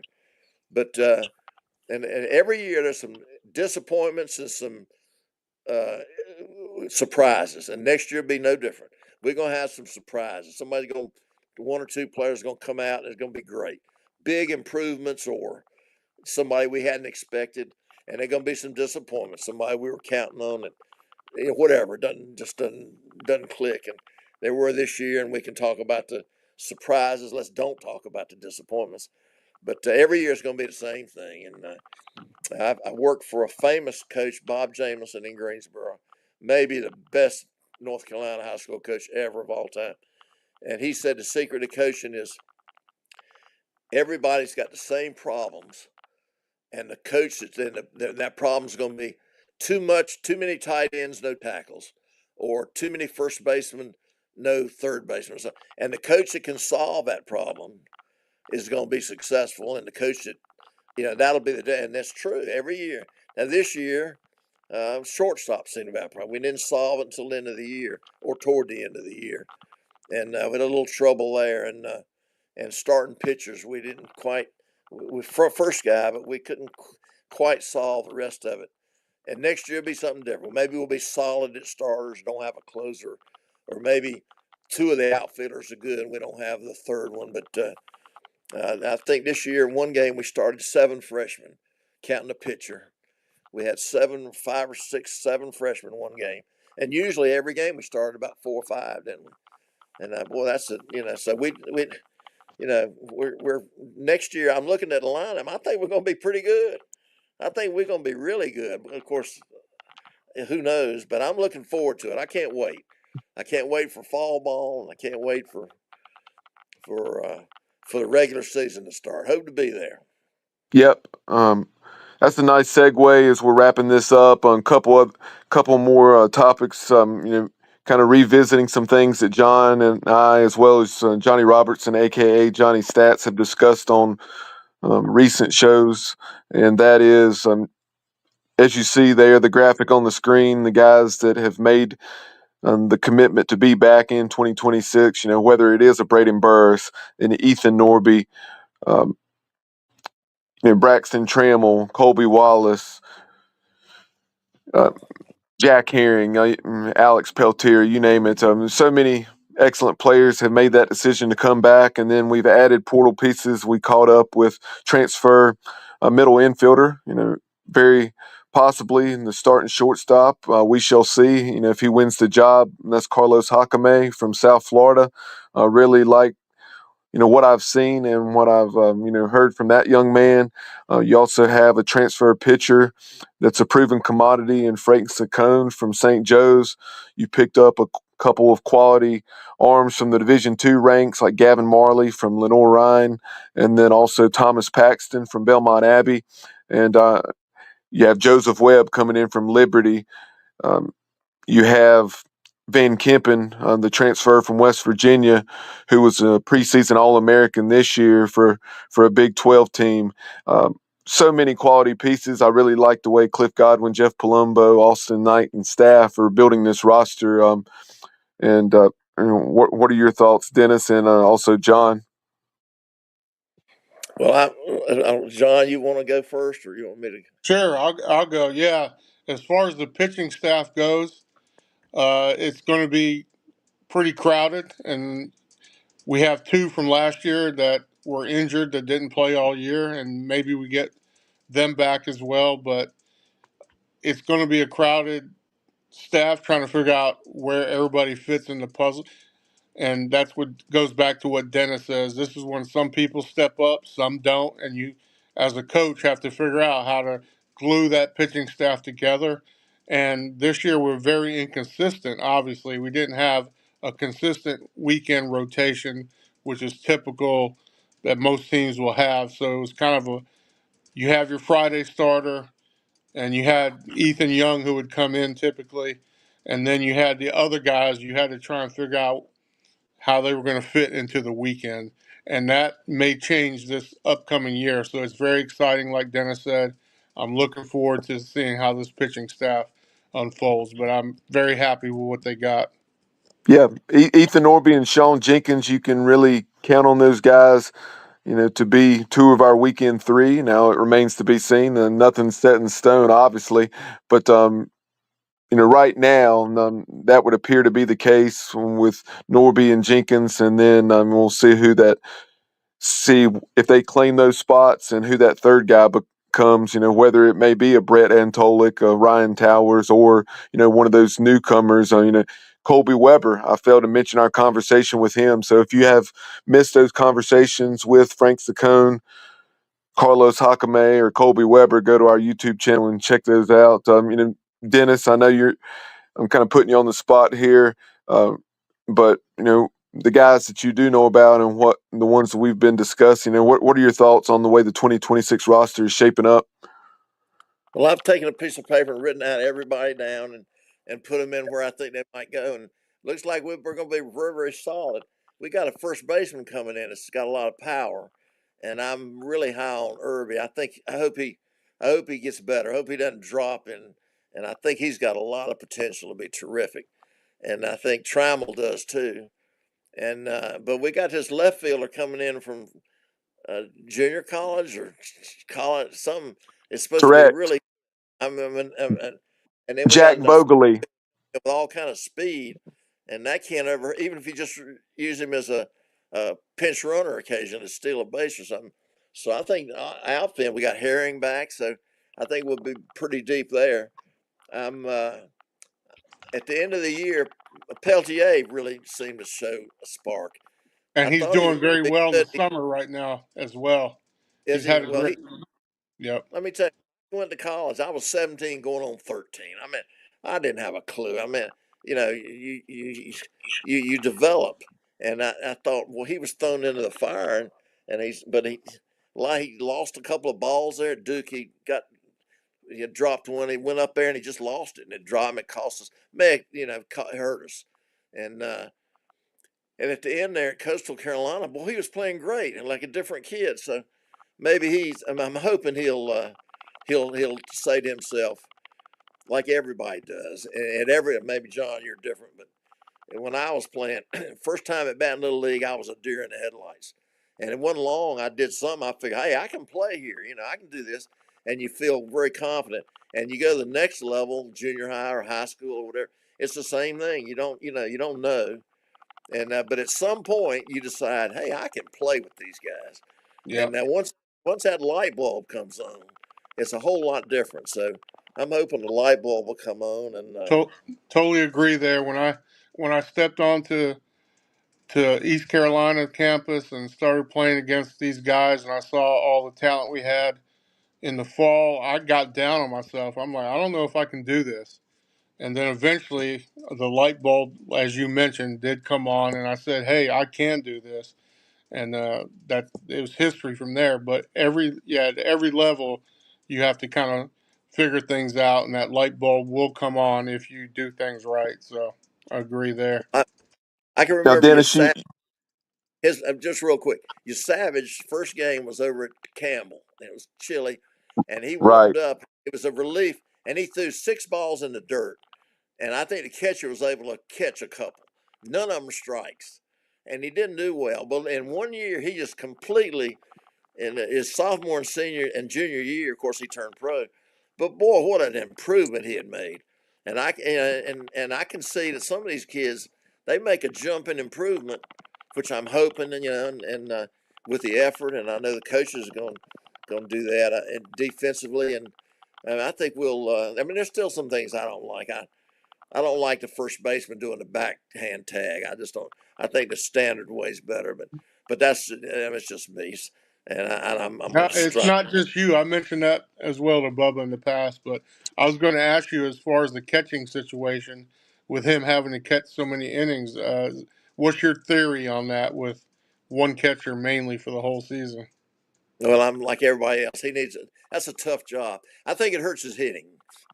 I think when catchers get tired and worn out, then their hitting drops.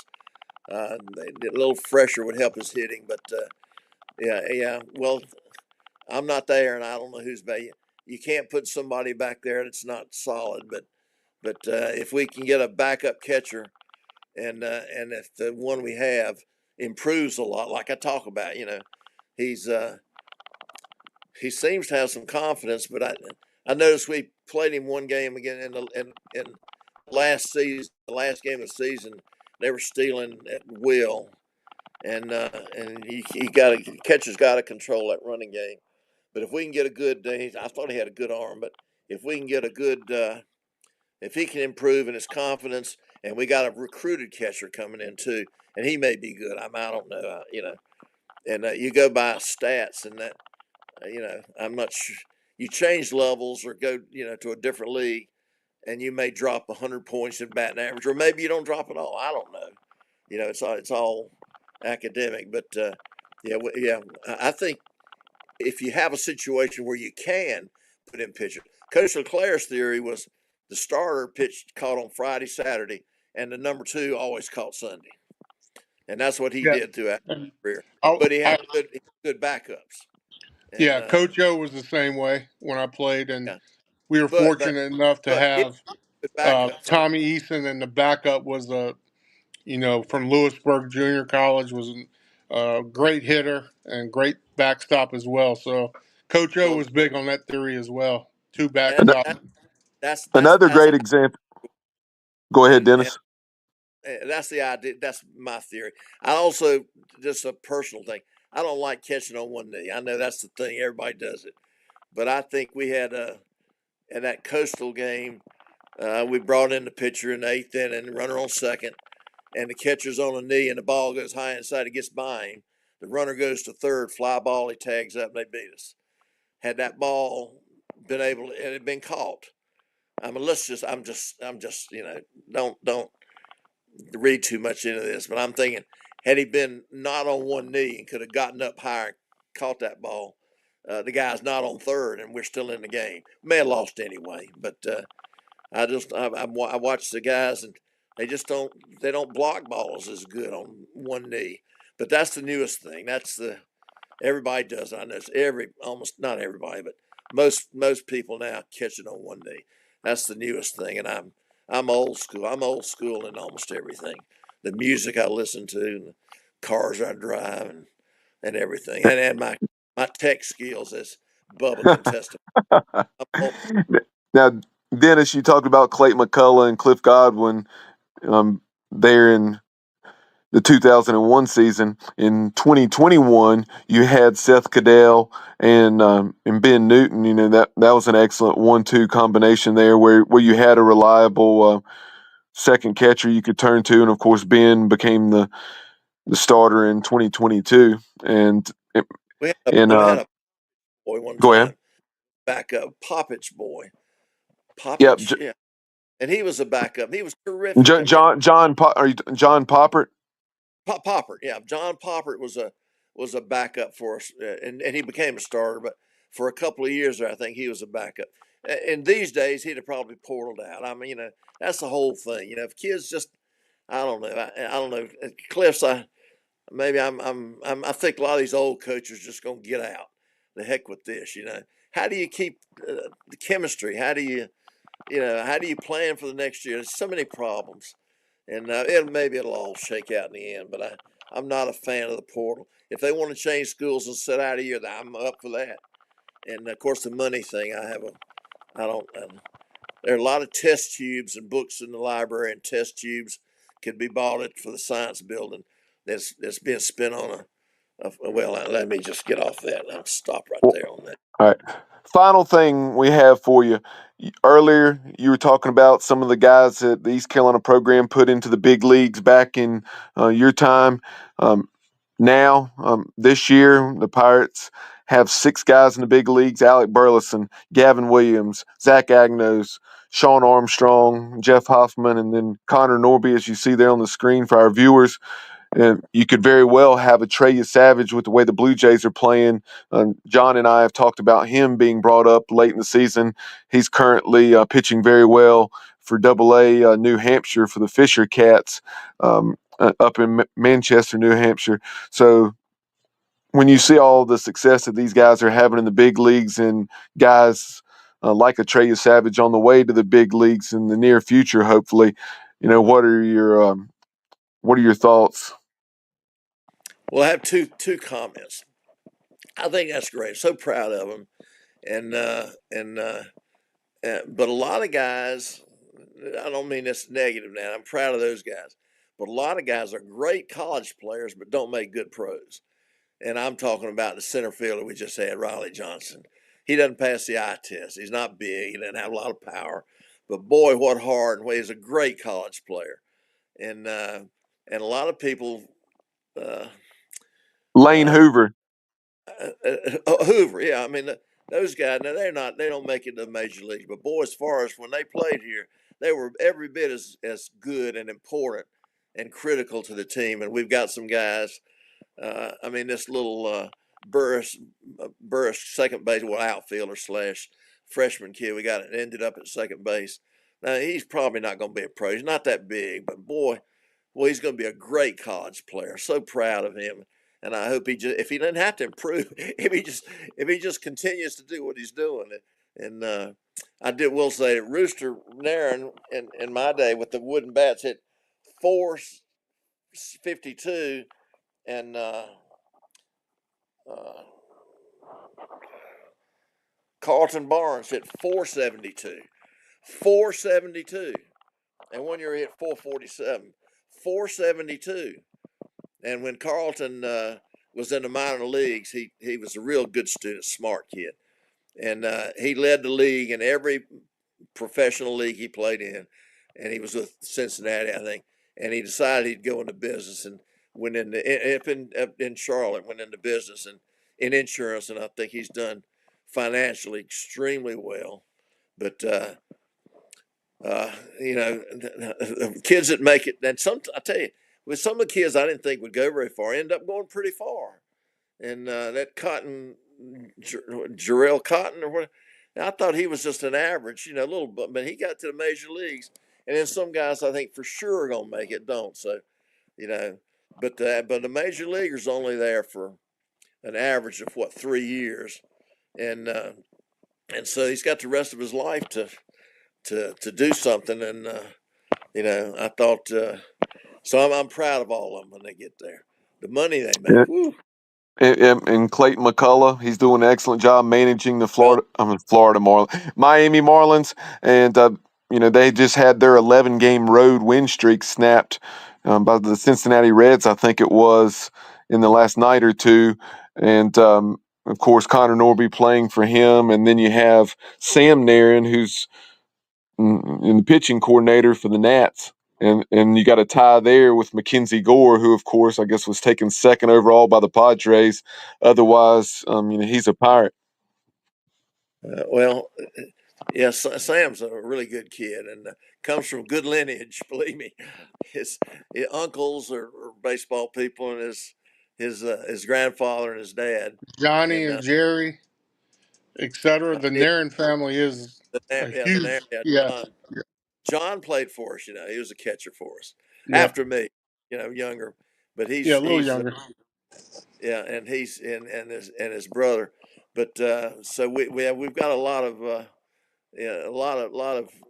things to be proud of, and I'm really proud of them. It's very unusual. It's good to have a major leaguer, but to have that many, boy, that's and I think that's why we're doing so well. And that's recruiting. That's to the coaches. They go out and they're finding some good. I mean, we're recruiting. I think a real good level, and I just don't know. I just hate that we may lose. Of course, I don't know. We may get as many as we lose. I don't know. I don't know how it's going to shake out. I'm not happy with the system. But no matter what it is, we're still going to be up against it because those Southeastern Conference teams and some of those Western teams, they've got great fans and great traditions, and it's hard to recruit against them. But then again, we've got an advantage recruiting over a lot of people because at Wake Forest and Duke, I mean, what kind of baseball program they have? They have good teams, but we've got a lot better fans. When we play Duke, or we take over the stadium. I mean, have you been to some of these games? We go Of to course. Campbell. I mean, we have more people than they do by far. And Yep, and I've been seeing you for years at Elon, at Charlotte, at at Duke, NC also, State, North Carolina. Oh yeah, and it, John and I were laughing in the last couple of days. I sent him a picture from 2020 at Charlotte. You'll recall, Dennis, that series against Charlotte, that was the last weekend series that we played that year before the shutdown. And then we played a what? midweek game at UNC Wilmington. But I sent him a picture of Burley on the mound at Charlotte and the Pirate fans in the stands. I said it was a Pirate takeover that day Oh, at it was. At Hayes Stadium, like it always is. Well, it was, and you know that, and well, you never know how. I may have been one of our better teams. We boy, we really had it going. We were just that weekend we killed them, and if we could have taken that team and made a run, and we might have gotten Omaha. Who knows? But they were good enough to get there. I'll tell you that. And whether they get there or not, and Yep. the team went up to Louisville and got slaughtered. I thought that was one of our better teams, and we went to Louisville and just they killed us. And so baseball's a funny game. You just never know. You know, Yeah. you know.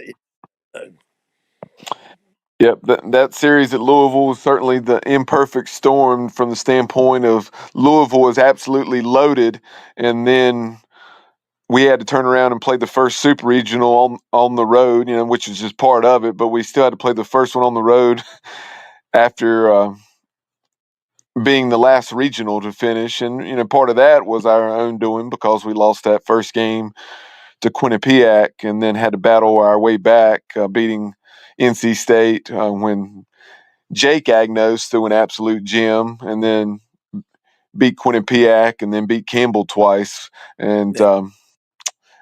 Gavin Williams. I thought we would, but that's it. Go That ahead. happens. Sometimes it's the other way around. We beat Virginia, when they were pretty good, and Watkins hit that home run. So those things kind of average out. Yep. But yeah, The Vanderbilt East Carolina regional. I was Yeah, going to say where you had the 34-inch plate. the extra 4 inches on each side for Jeez. Kumar Rocker. Yeah, the Vanderbilt East Carolina regional. Those were both World Series teams.